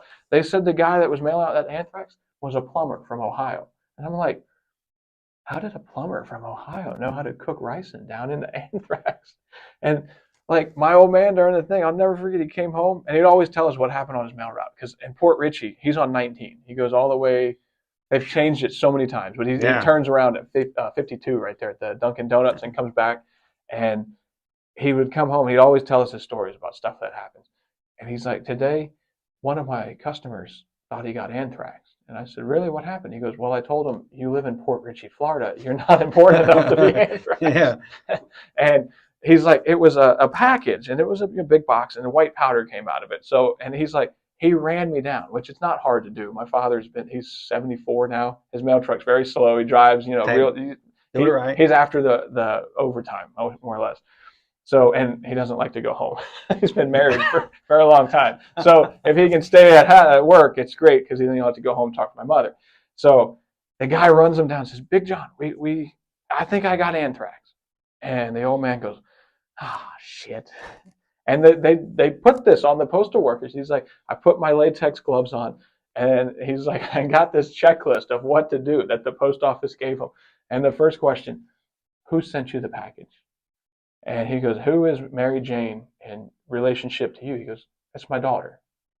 And my old man goes, you think your daughter sent you anthrax? And he's like, well, I don't know. White powder fell out of it. He goes, okay, I'm going to ask you this. What did you do to your daughter growing up that you think she's capable of sending you anthrax? And they opened it up. It was cookies. It was just sugar cookies. A powder fell out. And that's how freaked out people were about it or what have you. And anthrax went away, and we were on. When I worked at FedEx, we shipped the big swine flu, the H1N1. Remember that stuff? I remember that. Oh my God! It was, if you had those boxes on your truck, you couldn't be late. Like, they called me up and they're like, you can't be late. That swine flu vaccine's only got a 3-hour window or whatever, and you're not moving. And I'm like, well, I just snapped an airline in my truck, and my trailer brakes are locked. And I'll pull the trailer all the way to wherever you tell me to pull it to. You want me to go to the station? I'm 20 miles out, but I'm going to have 8 bald tires on all of the trailers, because my trailer brakes are locked. But I had an old dinosaur of a truck that would pull it. And they're like, well, you really got to go and you really got to get that shipment out. And I'm like, what do you want me to do? The truck's broke down. And they're like, well, we expect effort. And I'm like, look, I'm not the guy on Castaway. I'm not getting on a bicycle to run this vaccine. If it expires, they'll ship a new dose. It's probably insured, and FedEx has the money to. But people they were so gung-ho to be the best employee. Every job I've ever worked, I've never been employed in a month. Yeah, oh yeah, me neither. I just wanted to do my time and leave. That's right. Same here. I've been fired. I mean, the day I got out of the Army, I wanted to deliver pizza. I went to a pizza joint. Everybody knows them. And they said, all right, you're the new guy. You get to do the dishes at the end of the night. I was like, I just got out of the Army. I'm not doing no dishes. Right. They said, oh, we'll give you a reprieve tonight. Tomorrow you're doing that. I said, I'm not doing dishes. Next day I come in, do the dishes. I took off my shirt and walked out. Yeah. Come on, man. Are you nuts? Yeah. I'm not stupid. So who's your comedian? Who do you like? Who do you look up to? I used to like Farley, but he's dead. Yeah. He died too soon. And then Belushi was always funny too, but he's dead. I like dead people, I guess you could say, because the style of comedy. Yeah, well, they were funny. They were just they didn't really do much. When you watch Saturday Night Live, Chevy Chase is still funny. The stuff that he does. The original Saturday Night Live was hilarious. What they have now is unwatchable. I can't even imagine. No, it's all Norm Macdonald was funny on Saturday Night Live when he did the OJ skits, and he would tell everybody that OJ died. Those were funny comedians. But now you get people that some comedians, they're afraid to offend the people. That's exactly what it is. And their paycheck is coming from. Yeah, I tell people it's better to be pissed off than to be pissed on. And people are offended. Well, so what? That's right. Hey, let me ask you a question. Just because you're so focused on comedy, I've thought about this most of my life, and I've never got the answer. And if I ever get to meet Jay, I'm going to ask him. In my mind, there's 6 senses of humor. Either you're going to be the one that likes the silly slap jokes, you're going to want to be the one who likes the intelligent jokes. So you got to think. You got the ones that are off the cuff, didn't mean anything. Then you got the offensive ones. How much can you take? Have you ever asked yourself if the person that you're trying to entertain has a certain sense of humor? Like, okay, I know that this audience is everybody from this territory. Let's say everybody in Lakeland, and I know that there's only 6 senses of humor. So when I do my bit, I'm going to make sure I include 3 jokes of this one, 3 jokes of that one, 5 jokes of this one. And because most people like the stupid jokes, I'm going to majority of those jokes. Have you ever thought of anything like that? I never. Everybody's got they'll be like, this guy's got this style of comedy or whatever. And I'm like, honestly, I say things and I'm not really sure why people are like. So you just shotgun it out there? And well, I did. There was one in Lakeland. It was over off of it was Coconut Lounge. I don't know if it's still around. It was one of the first places I was doing comedy at or whatever. And it was one of my first paid gigs. And I get there, and there was one comedian I know, and I was the only white guy in the place. And I was like, they were like, "You're the guy going up on stage?" And I was like, "I don't know why I'm here either," you know. And I said, "But I'm going to give it my best shot." So the one guy that I knew, he was busy talking, and there was 4 other guys, and they were all out there talking. And I walked up to him, and I was waiting for Chris to be done talking. And these 4 other guys looked at me like, "What are you doing here standing by us?" And it was me and my wife, and it was like, I got to say something to these guys, and I don't know what to say. So I was like, well, I'm going to do this shot. And I went, we were looking to buy some drugs. And I did it real nervous. And these guys, they didn't laugh at first. They looked like they were going to kill me. And then they looked over and they went, "Do you know this fool?" And he goes, "Oh, yeah, that's Matt." And they started laughing. And they go, "He's going to be crazy. You know what he just did?" And he goes, "What?" And they go, "He just asked us if he wants to buy some drugs." And like, you could tell that they're like, "We thought you were a cop." I was like, wow. I look like a cop? I was like, man, I guess I'm dressing right these days or what have you. But that's the beauty of being a comedian is people can either take you serious or you win either way. Yeah. Man, I'm a comedian. I was just kidding, you know? You can always get out of it. I was like, I figured I'm either going to leave here and I'm going to be turned ass whipping home, or they're going to laugh. And they laughed, and we did the show, and it was an awesome show. It was right after Will Smith got smacked Chris Rock or what have you, and that was all staged. I think. Of course, it was. There's cameras there, right? Yeah, there's cameras there, and most people don't realize how much everything is staged nowadays. But like, they're 2 guys. They're both actors. They both literally have starred in big movies or what have you. Both of their careers were kind of like stagnant or what have you. So they were like, "Hey, let's think of something that'll be mutual." Because Chris Rock, he started selling tickets to his comedy shows like crazy, and everybody was like, "I hope he's going to talk about what happened with Will Smith." And he never did until as next special, and then he started to talk about it, what have you. But just about everything you see on TV is probably fake, including the news. Absolutely. I teach my kids, son, Jennifer, if it's on a screen, it may be true and it may not. Yeah. Do your own research, find out for sure. Well, like, they tell you now on the news, they say researchers say. And that's all they whatever they want you to say or believe, they say researchers say, and they don't tell you what researchers, where the study was done, what school, where it was at. There's 7th graders right now that are doing science fair projects, and they're having to quote their resources that are actually giving you more resources about their 7th grade like science project than what they're giving us on the news. As when they come out and they'll say some stuff like, "Hey, I don't know what the newest thing they're trying to get people to believe is now, but they'll be like, dogs are smarter than cats, researchers say." And then they leave it right there. And people go on and they're like, "Well, researchers say, I saw it on the news." But you're like, wait a minute, though. Like, I've seen some cats do some shady stuff. You know what I mean? And the more you think about it, you're like, I don't know if that's all really that true. Like, dogs are pretty smart, but like, cats will destroy your whole house and still find a way not to get kicked out. Like, they're that lovable. Some of them, not to me. I don't. I don't mind a cat. I'm not going to kick your cat out of the way. But if it tears up my house, it's out. That's it. That's where I draw the line. Like, I don't like destroyed houses. But that's all I said. Researchers say, and then they say what they want you to believe. I agree. And people, I don't think it's so much that people have been dumbed down to believe it. I think people are just like, who cares? Like I'll go on stage and a lot of times I'll say, "Has anybody watched the news?" I've not had one person say, "Yeah, I watched the news." Like, are you serious? Like, nobody has watched the news anymore. That's interesting. And like, I watch the news in the morning, but not to sit there and watch the news. I watch the news because it's got the little time clock, and I go, oh, hey, we got to get on the bus for my kids, like. Yeah. I thought you were going to say you get material. No, like sometimes a story will stick in from the news or what have you, and you remember it or what have you, and you think, oh, okay, that sounds bad, but like they came out with COVID, and everybody believed COVID, and then COVID got so tiring, they were like, we got a new strand, and people are like, I don't care, That's right. I just want to go to work and be left alone. That's exactly right. That's what most people in this world want. Most people don't want to be caught in your political drama. Like, there was a guy signing a petition. I don't care. Like, petition's old school. To actually go out there and get somebody to collect like a petition, like, unless you're signing a petition to end paper straws, because I hate paper straws. There's nothing worse than trying to go for a drink and then the straw is just laid over the side. Like, I would sign that petition.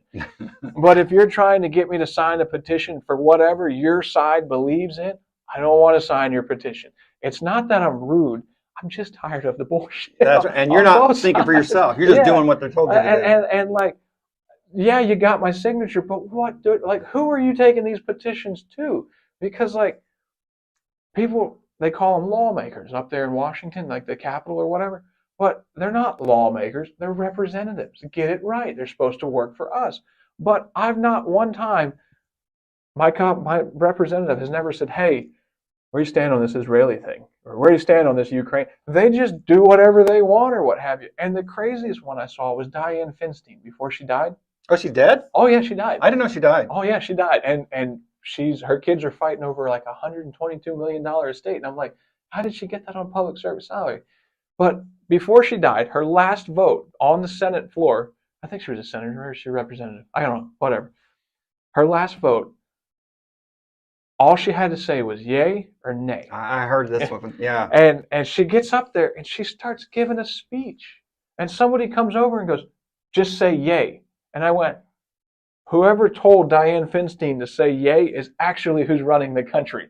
Because it wasn't her constituents that said, just say yay. Somebody was like, just say yay. And she was like, yay. And I'm like, wait a minute.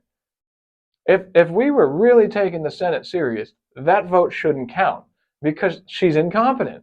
She got up there and started giving a speech instead of saying yay or nay. Mm-hmm. And then her aide comes in and tells her how to vote. So, like, is her aide making the decisions? Or is she? And people are so obsessed with left and right. And like it's like, I'm an American. I like to be American. And people, if I post something on the internet, it never fails.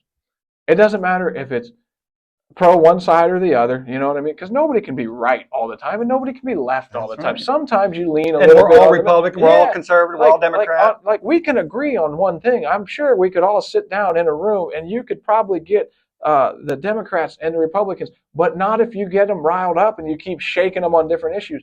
But everybody's like, I'm a Republican because it's and if I post something and it can be neutral as hell, people will be like, you're a right-wing extremist. And then in 5 comments down, you're a left-wing extremist. And I'm like, well, I can't be both. So I tell people I'm a neutral extremist. I just want to be left alone. That's and right. To be a neutral extremist, I just want to sit in my chair, in my recliner, with a beer, and watch anything but the news. And people will be like, you're not neutral. You post too much stuff about the Democrats. But I'm sorry, the Democrats are far more funnier with the stuff they try to say and do to people. And one guy goes, you're not a neutral. You only post stuff about like the Democrats. And I'm like, look, when the Democrats freeze, like when they like start giving a speech in the middle of saying yay or nay, I'll start making fun. And then McConnell went like this and froze. And I posted McConnell freezing. And you have people like, you're a Democrat. I'm like, no, I just find certain things funny. Like if your guy is in the White House and he's messing up like on everything, like he can't even talk right or something like that, you're allowed to laugh at him. You're allowed to be like, why did I vote for Grandpa? Like, why did we? And to say that on either side, we're sending our best and brightest to Washington. Yeah, right. There's no way, because if this is our best and brightest that we can do, like, no, that's not. I've met some guys working a shovel that are smarter than anybody right now. It's those who's willing to sell their soul. Yeah. Are you willing to sell your soul? No. Yeah. And like, you think, okay, well, they're sold, and nobody's upset that they have sold out, because one of the things they should do is nobody should be able to be a senator for 30 years. FDR died in the middle of his third term. Yeah, his third term, and they were like, okay, 2 terms is enough for a president, but then like you'll keep people in there. People don't realize Dianne Feinstein, when she died, she was older than Social Security. When she was born, Social Security did not exist when she was born. Wow. Her number was 0000001. Like, she's that old. Like that. And if you got somebody that old in office that didn't even, like, Social Security wasn't around. I agree. And now she's 80. All these, like, there's electronics, and the world is moving 8,000 times fast. There's no way that person's making a sound decision. I agree. And like, everybody just needs to chill out and be neutral. Well, you know, the majority. Come back to being American. What you said at the beginning is most people they want to be left alone. Yeah. Let me do my life. Yeah. Leave me alone. And they just want their hobbies. That's right. Like, it's the government. Yeah. It's the people who they rattle the cage. Like I've had guys, everybody I work with, they either love me or they hate me. Because like, if you hated me, you probably sucked up to the boss. That's right. And if you love me, it's because we were making fun of the boss and the guy that we hated together, or what have you. But I never had a problem with anybody like, he said this, or like, when I got called to HR, it wasn't because I had a problem with the other humans at work. It was because I had the problems with the way they wanted me to work, because it didn't make sense, or this didn't make sense. I never had a problem. And like, there'd be guys there, and they're like, I voted for Biden, and I voted for Trump. And they couldn't get along with each other. But I could get along with both of them. And they're like, how do you talk to Joe Blow? And I'm like, well, I don't talk politics with him. So there's That's right. That's the first one. Yeah, it's authority. It's ignorance. It's ridiculous. It's wild. And you know, the other thing is, like, they want us to be afraid of Russians. They want us to be afraid of Chinese. They want us to be afraid. You know, we're people. Yeah. And just leave me alone, and I'll help you if you need help. Yeah. I'll help you. But the governments have to be. And then, like, if people really went through, and there's a reason why they want people working longer hours, like 40 hours. I don't think I've met anybody that works just a 40-hour shift anymore. It's always 60 or 65 hours. Are you serious? Well, I didn't know that either. Oh yeah, man. Like as a welder, 7/12s every day for months on end until the shutdown happens. Like when them guys on the pipelines or them Boilermakers, 7/12s. It don't matter. Like there's not anybody that's just 40 and done. Even if you're in a union, you're not 40 and done. Like UPS, FedEx, like them UPS drivers, they're making like, everybody's like, they're making $144,000 a year. And I'm like, yeah, but they're also working more than 40 that's all they are. They're you know? robots. And like, they're just, while they got you there for another 25 hours or so a week, they're passing laws that you really don't have a say in it. And then they're giving your money we don't even have. Imagine trying to borrow money to give to your neighbor. You wouldn't do that. But why is everybody so cool with that? As we're going to borrow this money and we're going to give it to Costa Rica to help their gender studies. I'm like, I've been to Costa Rica. They have babies down there. They're cute babies. You can say that as a married man with kids. If you said that as a single man, they have cute babies, people would be like, whoa, he's weird. They have babies down there. They have cute babies down there. They understand gender down there. We don't need to send them $122 million for gender. We sent Pakistan $122 million for their gender studies. Why? Yeah. Well, do we really think? Well, it comes back to right after I retired in 2017, and I always wanted to do my family ancestry. Mm-hmm. And then I just happened to hear of Bitcoin. And so I started researching Bitcoin, and that led me to trying to understand money. Mm-hmm.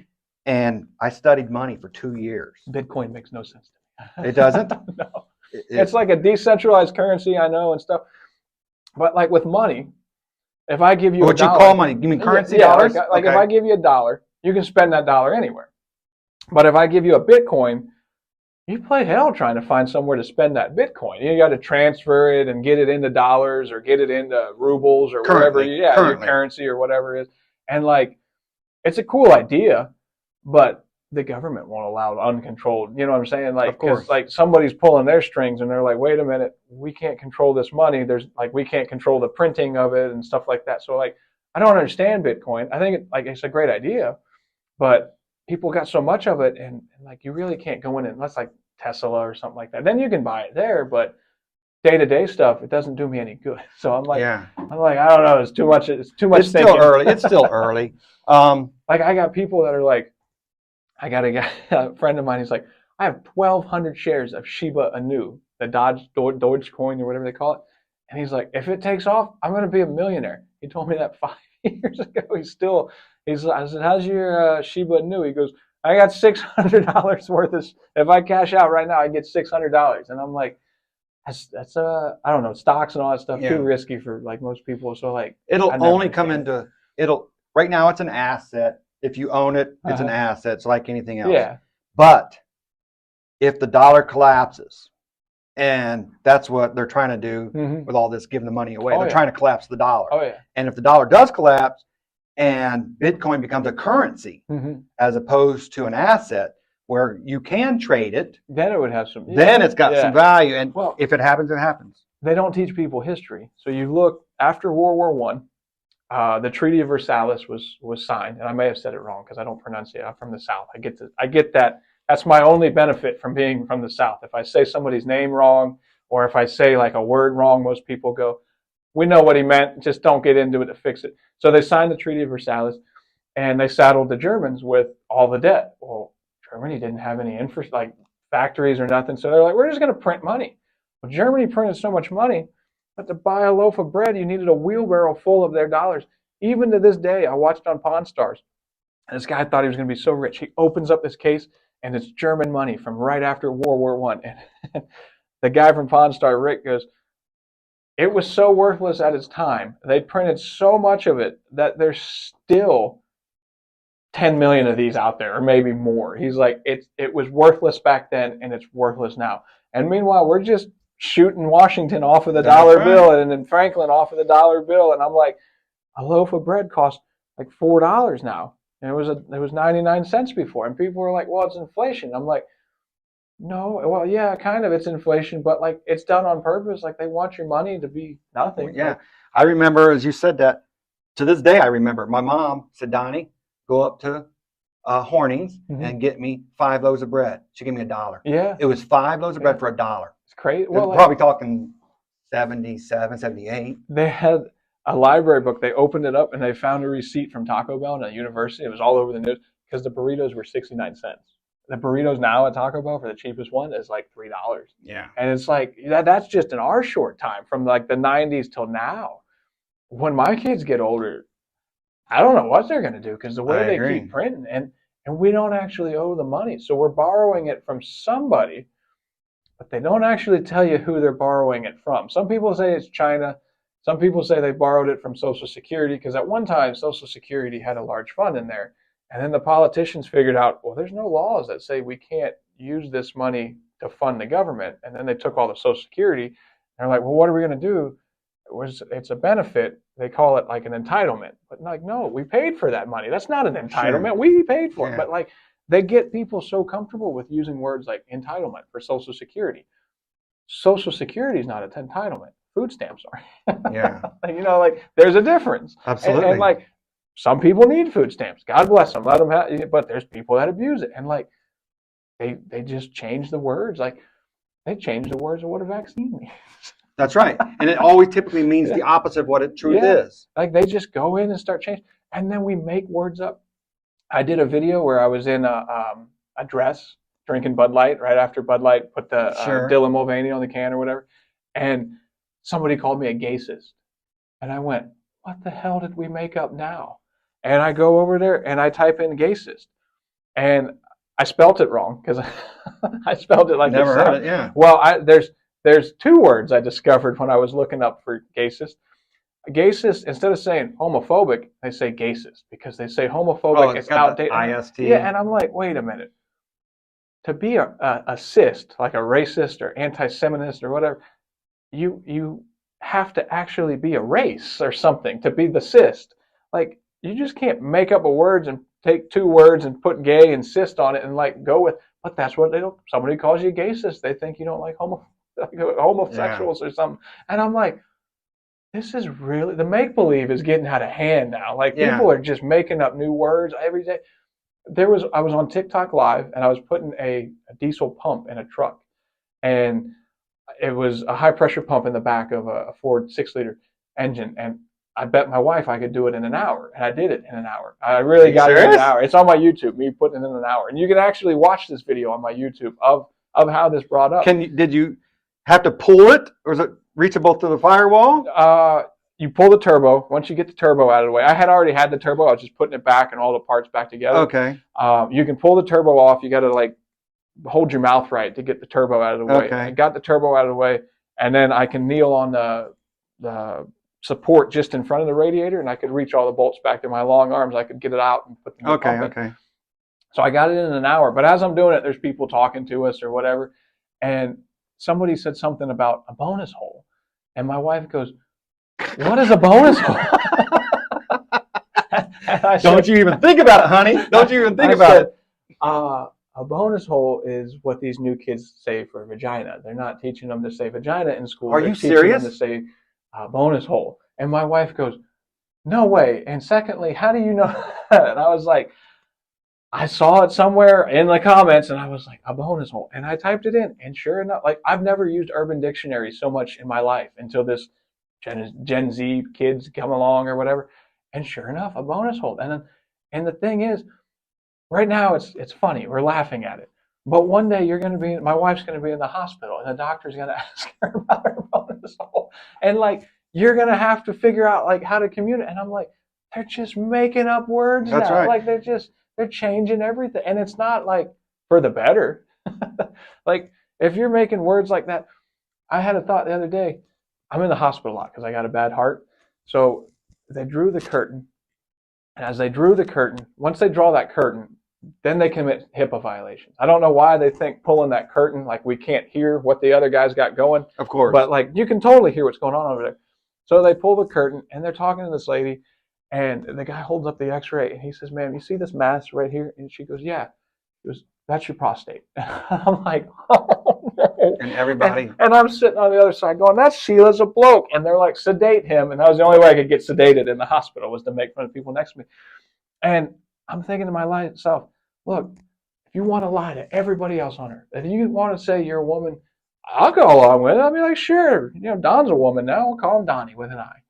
And fine, I don't care. But don't lie to the people when you're at the emergency room, because that just made that poor person get all these new tests. Like all those tests they ran that would have been for a lady, now he's got to go through this test for men now. And I'm like, look, you lie to anybody else you want to, but when you're in a hospital, tell the doctors the truth for the love of God. That's right. Because that doctor, I could see him when he walked out, was shaking his head. I never would have thought any of this in my life. No, it's just so wild. Shocking. Well, I'll tell you what. It goes back to, like you said, the big companies or whatever. So say, and people call me crazy when I think like this, because they're like, this goes back to like, you're a right-wing extremist or a left-wing extremist. No, I'm just a guy that thinks outside the box. Common sense. Yeah, I try to use my brain. It's not a big brain. I didn't make the dean's list, but I made his office. That's cute. for my own reasoning. But like, kind of like I studied the Juilliard across the street. Yeah. So like, they get these kids and they say they're confused about their gender or whatever. And they're like, we can fix that, and we can make you whatever gender you want to be or whatever, right? Well, what you don't realize is when they get these kids to switch genders and then they fill them with puberty blockers and all this other stuff, they're on pills for the rest of their life. And the only people that benefit from that is big pharmaceutical companies. So like, by me, it's kind of designed to sell these kids something that they don't really need, but they're going to have to keep buying these pills. And people are like, you're crazy for thinking that. And I'm like, am I though? They just tried to give everybody in the world a free shot. Like they're desperate to push their medicine. Yes, it's ridiculous. And like, I talk some stuff about on stage about like the craziness that we're in now, and like the stuff that Dad told me. Like Dad would be like, hey, don't get in a white van. Like that's all he really told us as kids. Don't get in a white van or a windowless van, or it could be a black van or whatever the color van is. If there's a stranger in there and he's offering candy, there's strings attached. Don't get in the van. That's right. I like you. I want to see it. And when it came to the tractors, he'd be like, hey, look, you can die when I was 10 years old, I had my own tractor.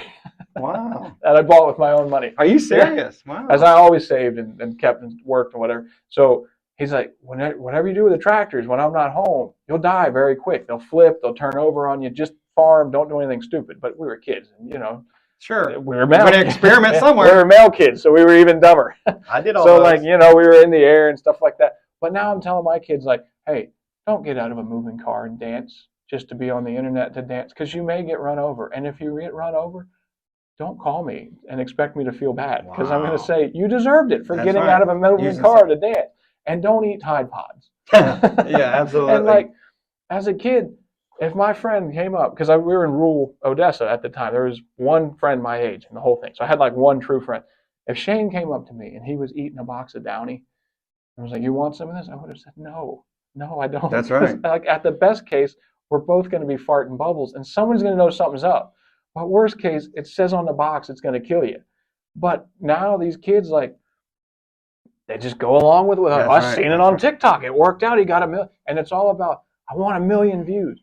And like, in a world, I try to tell all the kids, in a world full of followers, be your own person. Like, get out there and be yourself. Because like, who wants 10,000 of Beyonce or 10,000 of whoever's the hottest artist right now?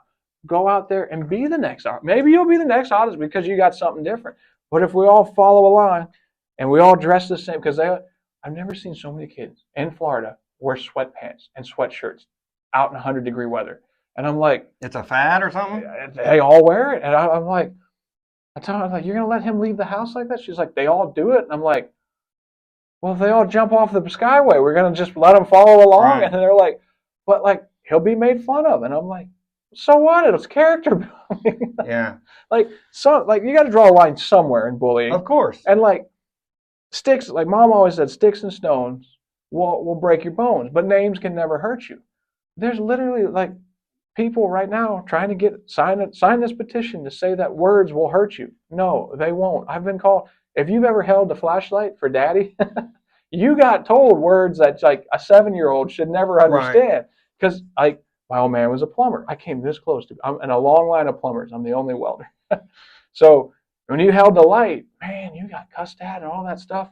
I had one guy, he goes, Matt the plumber sounds cooler. I said, well, that may be, but I guarantee he doesn't smell better. Yeah, absolutely. We were working with Daddy. The old man, he got yelled at by a customer one time. And I was like, you're not going to do that to my old man. Like, I'm a neutral extremist. I don't want to see you hurt. I want to see you inconvenienced. Yeah. So like, all we had left was to put the guy's toilet paper on from the bathroom that we remodeled. And the old man went out there and said, do you want it on the right or the left? And all the guy had to do was just be like, fair question, left, or, whichever way he wanted it, But instead he blew up, and he took my old man to blow up.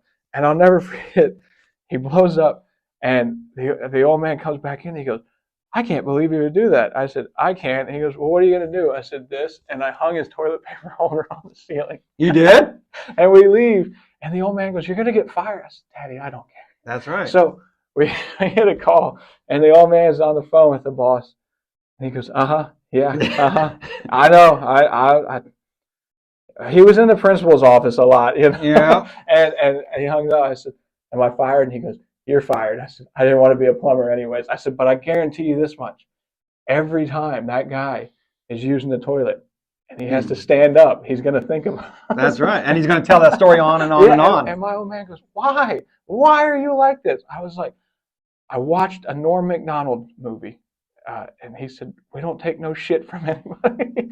And he didn't go and like harm anybody, but he got back at him like demon, like that. That's and like, right. That dude, for being, a prick for no reason, that's what he deserves. To have to stand every time he needs to walk. Yeah, and the truth will always win. Yeah. Truth will win at all times. Like the old man goes, but you're fired. I said, Daddy, don't worry about me. I ain't got at the time, I didn't have no kids. And like everybody would use that in my job. Like after I got married. But what about? But you got kids. And I'm like, I know, and they're going to be so hungry. Yeah. And they would try to shame you, like, you got fired and you got kids. And I'm like, but they're going to be so hungry. And they never were like, oh, well, here's your job back. Like, they never cared that much about you. They just wanted to be like, if you would have fall back in line, we could have, That's right. But like, comedy is one of the only things I've done, like, it was like natural. Like, it was like on the job site or whatever, everybody would always want to, like, they'd call in and they'd go, we don't want any of the other mechanics. We want Matt out here.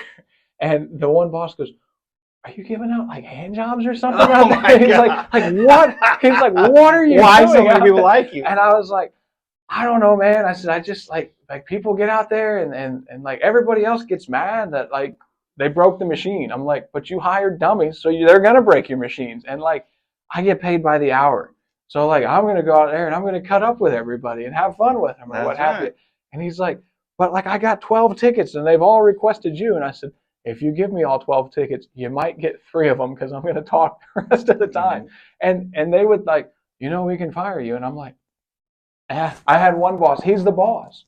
He goes, what's wrong with this machine? I'd go, and he's like, what do you mean you don't know? You're the guy working on it. And I'm like, he's like, one day I want to come in this office and you not go.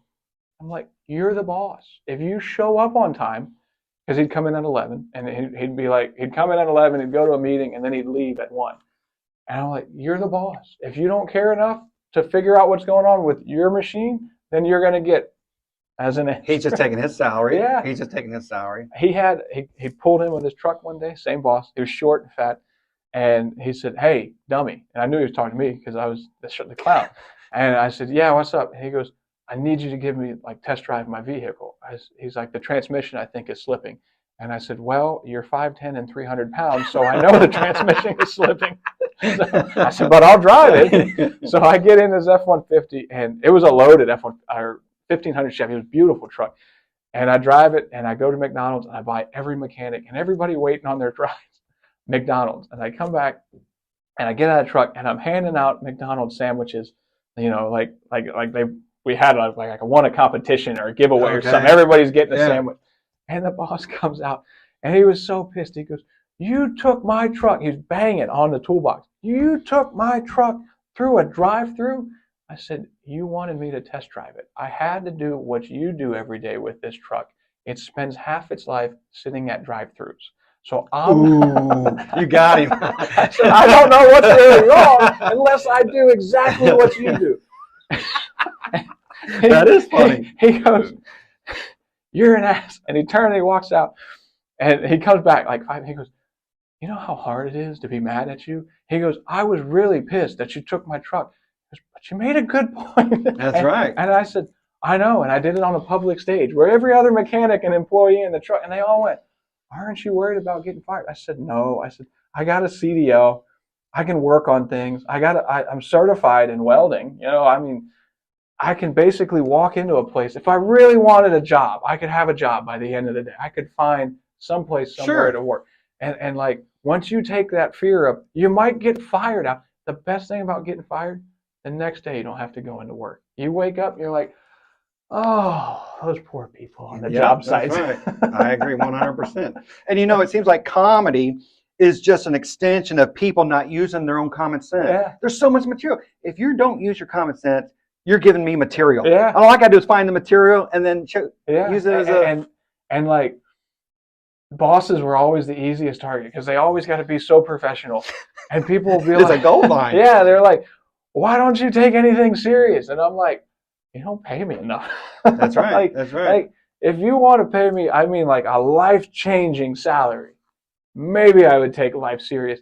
But I'd probably I'd get bored. That's the problem. It's like, once you learn how to drive a truck, it's boring. And once you learn how to work on them, the problem with mass production is it's mass problems. So if you build a truck and it's got one fundamental design flaw, as a mechanic, that's all you're doing is fixing what they messed up.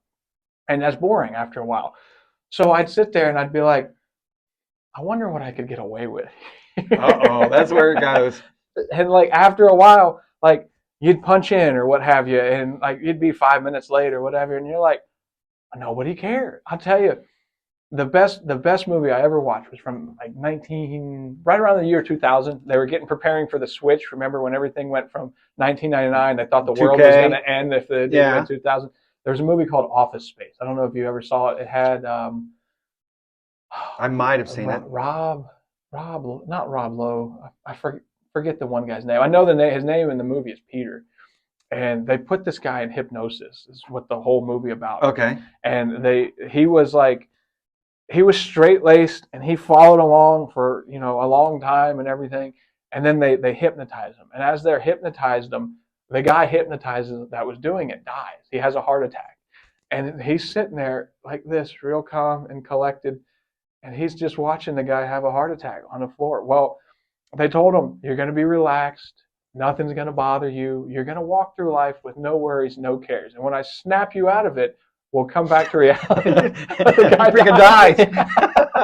There's nobody there to snap him back. That's funny. So like he goes back to his office job, and they have him in a cubicle, but it faces the window. So he takes the drill from the maintenance man and he pushes down the cubicle floor. And like the more he tried to get fired, the more they did. Like he got promoted and a raise and everything.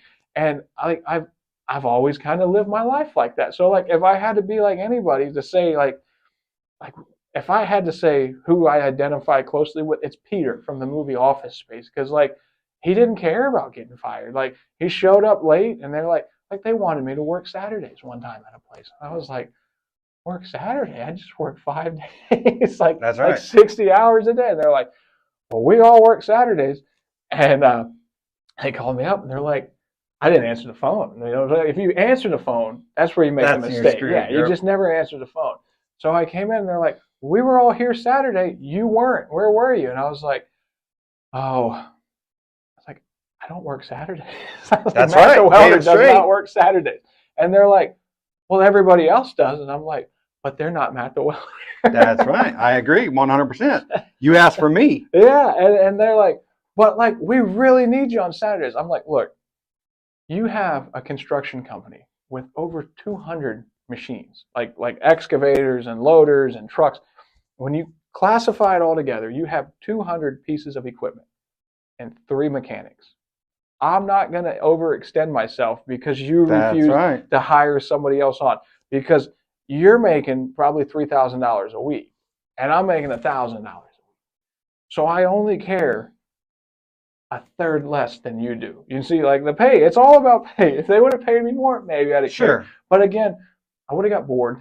And I would have been eventually like, I wonder what I could get away with. And then the uniform guys would come in for your mechanics uniforms, and he'd go, why don't you just be a comedian? He goes, every time I come in here to like change out to collect the dirty uniforms, bring the clean one, he's like, every single time I only see you talking.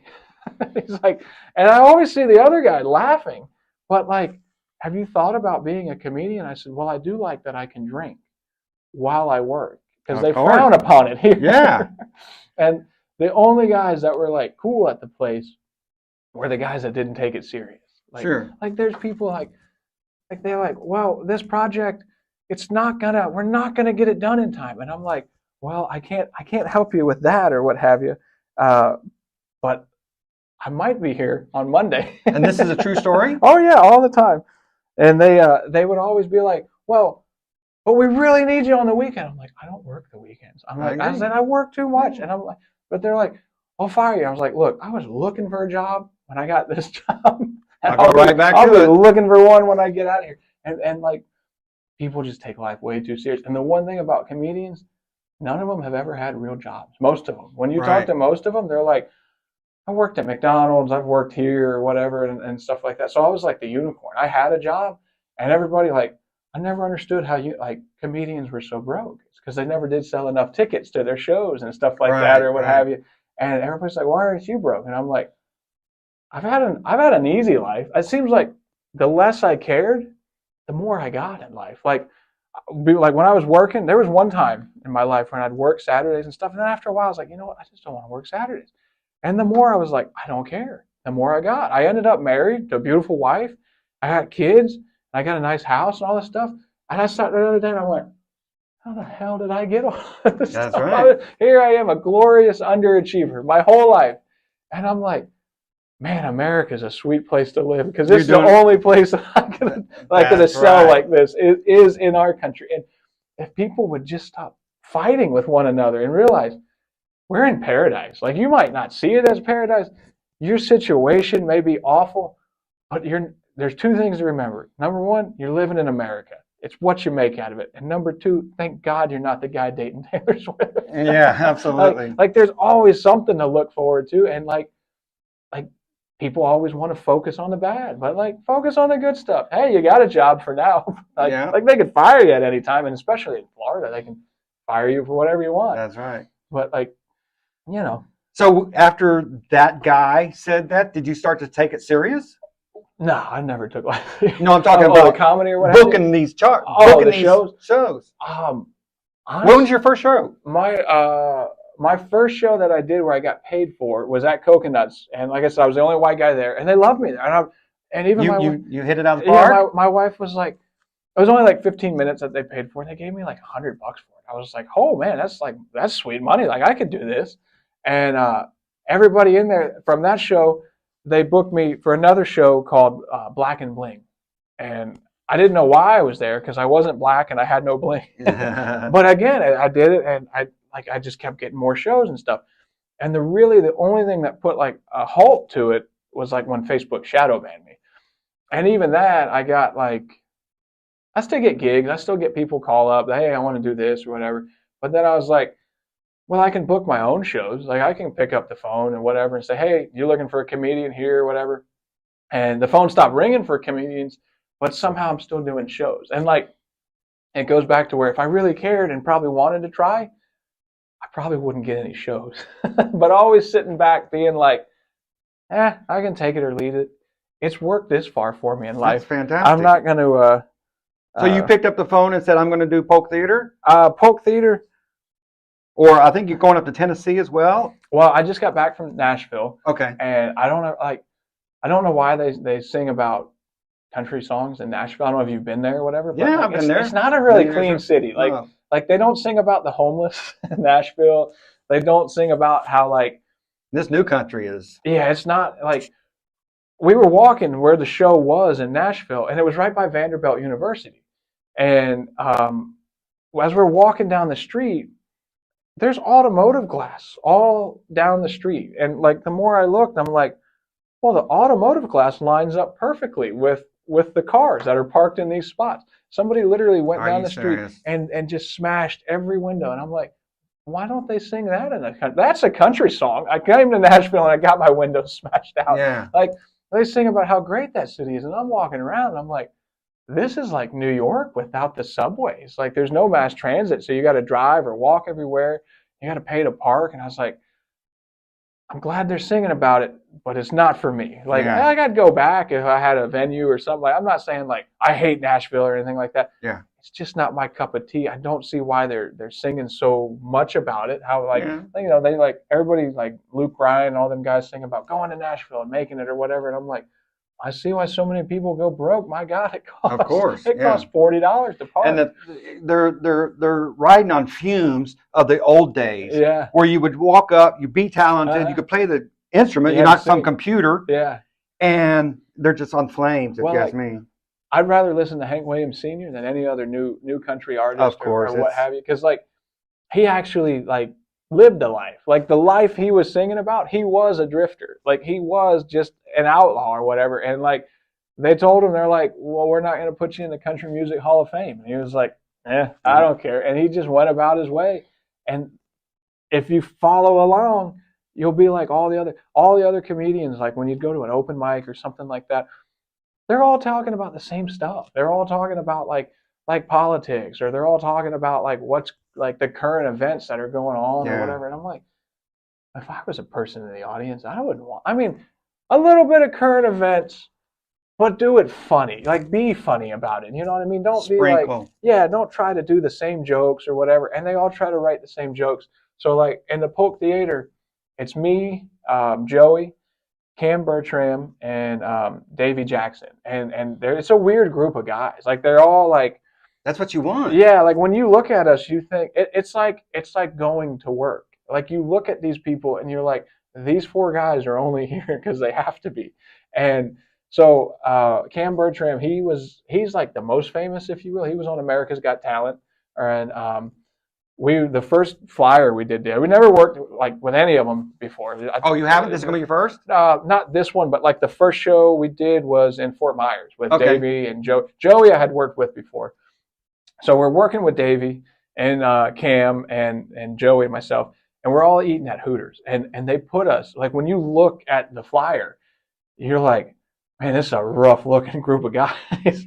And we were eating at a Naples Hooters, and they put us in the back corner by the merchandise. I didn't even know they had tables of like where you could buy their hats and stuff like that. And we were joking with the waitress about it. So they're like, you totally put us in there because like Joey's got tattoos up and down his arms. He was the only guy who was in the Army. The rest of us hadn't been veterans, anything like that. So, and Joey's kind of like a stoner kind of guy. And he talks about, smoking pot and stuff like that on stage. That's just funny. But he does it funny. Like, he's not like, oh, a stoner. I got to listen to a stoner talk. You listen to Joey talk, and he's got ADHD, but it's contagious. Like, when he talks, I find myself going, what is he saying? Because at one point he was like, I said, we didn't sell a lot of tickets up here in Tennessee or what have you for this first show. And he goes, don't worry, I know these 1%ers. And I'm like, well, I know 1%ers to be like billionaires. And I'm like, I Google Urban Dictionary. I'm like, what is 1%ers? And 1%ers is murderous bikers. And I'm like, no, it's Joey. Joey's a lovable guy. Like, it could go either way. He could have went into like a billionaires club and went, this isn't where I parked my car. And they went, come on in, you goofy bastard. Sure. Yeah. And at the same time, he could have went into a bikers club like, well, this isn't where I parked my car. And they were like, come on in and tell. So like with Joey, you never know what you're going to get. Even me, like Joey will get up there and he just, like, he talks about stuff. And I wish I could see life through Joey's eyes. There's only one other I think that's a version of heaven. When we get to heaven, I'm going to get to live through what you did. Well, there's only one other guy I said that about, and that's my stepfather. And like, because he would say stuff, he'd be like, well, Randy's got that alligator without a tail. And I went, Randy's got an alligator without a tail? He goes, no, he's got that backhoe without the digger, so it's useless. Oh, He calls it an alligator. Yeah. And now every time I see a backhoe, I'm like, it's an alligator without a tail. And like, my stepdad got shot one time in a parking lot when he got out of the Marine Corps. And I asked him, I said, how many times did they shoot you? He goes, I think till they ran out of bullets. And I went, really? He goes, if you ever shoot somebody, don't use a 25 because it just pisses them off. And when I got to talking to his friends, I said, did he really get shot by a 25 like till it ran out of? And they went, yes. And then he took the gun from the guy and he beat him with the gun. Wow. And I went, they're like, he was a jarhead, and he wasn't like a Marine. He was like, if I was a Marine, like that's why he's not even married to my mother. I only call him stepdad because he cut his thumb off the same day I cut one of my elbows all the way to the tendons. Oh, and wow. We worked together closely to where like everybody was like, these two guys are always getting hurt. So Ward cut his thumb off that day, didn't go to the ER, just went and drank Jack Daniels was the first thing he did. And he waited for his girlfriend to get home. She's like, what do you think? And he showed it, and it was like way longer than it should have been. So that's when we became stepfather, stepson. And after he got hurt, they put it all over Facebook. That was the first thing to do. Then he went and got it off. And before they saw him, he's in the hospital, and he goes, he was at the check-in, and they said, well, we only see gunshot victims and heart attacks first. And Ward goes, okay. So hypothetically, if I was to go out in the parking lot and come back with a gunshot in my foot, would you look at my thumb at the same time? Yeah. And like Joey and my stepdad are the only two people in life that I went, that would really be cool to live life like those two guys. Because like, I don't have many cares in the world, but those two guys have absolutely no cares in the world or what have you. And Cam Bertrand, he was on America's Got Talent, and he made it pretty far up, but he didn't get to be the most American. But the thing is, he was a clean comedian on America. Like, he had to be clean to be on national television, Sure. No cuss words or whatever. He can be funny at being clean or what have you. And Davey Jackson, he was in a cult called Happy Shiny People. That's a documentary on Netflix right now. Okay. He was one of the members of the cult. He was a kid at the time. I guess his parents were in there. But he talks about being in the cult or what have you.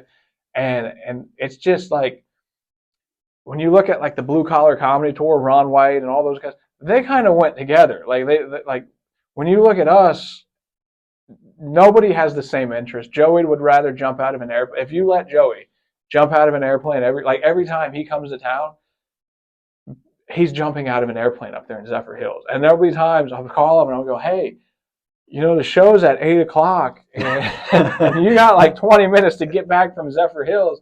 And the one show we were late when we were in Tifton, Georgia, and the people were angry that we were late. Oh, yeah. Some of them. Some people cared, some people didn't. And they all got up there and they did their act. And I got up there and I was at the last of them.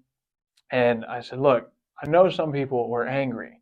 that we started the show late, but I take full responsibility. It was my fault. I was buying a puppy in a parking lot. Oh, it works every time, doesn't it? And there was people every come time. up and they're like, "Were you really buying a puppy?" And I said, "No, but I saw puppies." That's where it clicked. And it worked. Like if you could get up there and say, "I was buying a puppy," people are like, "Oh, he bought a puppy from the God bless his soul," especially in the South. They'll go, "God bless his soul. He's buying a puppy." So like, it's a weird group of guys. I'm not gonna lie. We look weird. Everybody's got like that's beautiful. That's got their own beautiful. look or whatever. But like, we get along very well. Like we were sitting there, and the flyer I showed Cam for the first show. I said, "Cam, this is the flyer they showed," and it was Joey on one side and me on the other side, and Cam Bertrand in the middle. And I said, "Cam, it looks like me and Joey kidnapped you because your picture is really black, like dark, like the photo was like poor quality or whatever." And I said, "It looks like we've kidnapped a 15-year-old because he looks really young. He's like he's 28, but he looks." I was like, "Looks like me and Joey have kidnapped a 15-year-old or what have you." But we'll be in the Polk Theater on November 11th at 8 or what have you. So. We're giving away an Xbox too. If you know anybody, if you buy a ticket. I didn't know if that was real because someone wrote something about. Yeah, so if you buy a ticket, if you can believe it, when you look at the four of us, collectively between the four of us, we had enough money to buy an Xbox. But like some of the comedians won't be paying rent because they had to buy an Xbox. Are you serious? Well, they're comedians. Yeah. So we got an Xbox to give away. All you got to do is buy a ticket, and it's an Xbox X Series. That's, I guess, the biggest one or the most. I had to ask my son. I said, if you wanted an Xbox, which one would you get? He said, I wanted the X Series. Am I getting one? I said, no, but somebody in Lakeland. Okay. I've been around the block a while, and it sounds like a gig. It sounds like it's a sweet you're gig. setting it up. No. Oh, I'm talking about the box. Oh, yeah. It's not a real game. It's not a real console in there. The box has got an X on it. No, it's real. Everybody's like, it's like, because I flipped it, and they're like, well, it's an empty box. And I said, it's an Xbox. That's what I'm asking. It weighs like 5 pounds. I'm used to picking up hydraulic cylinders that weigh 100, so I can flip an X. It's a real Xbox. I know, like, one guy was like, well, it's got tape on the end. I was like, I bought it off Amazon. Everything's off Amazon now.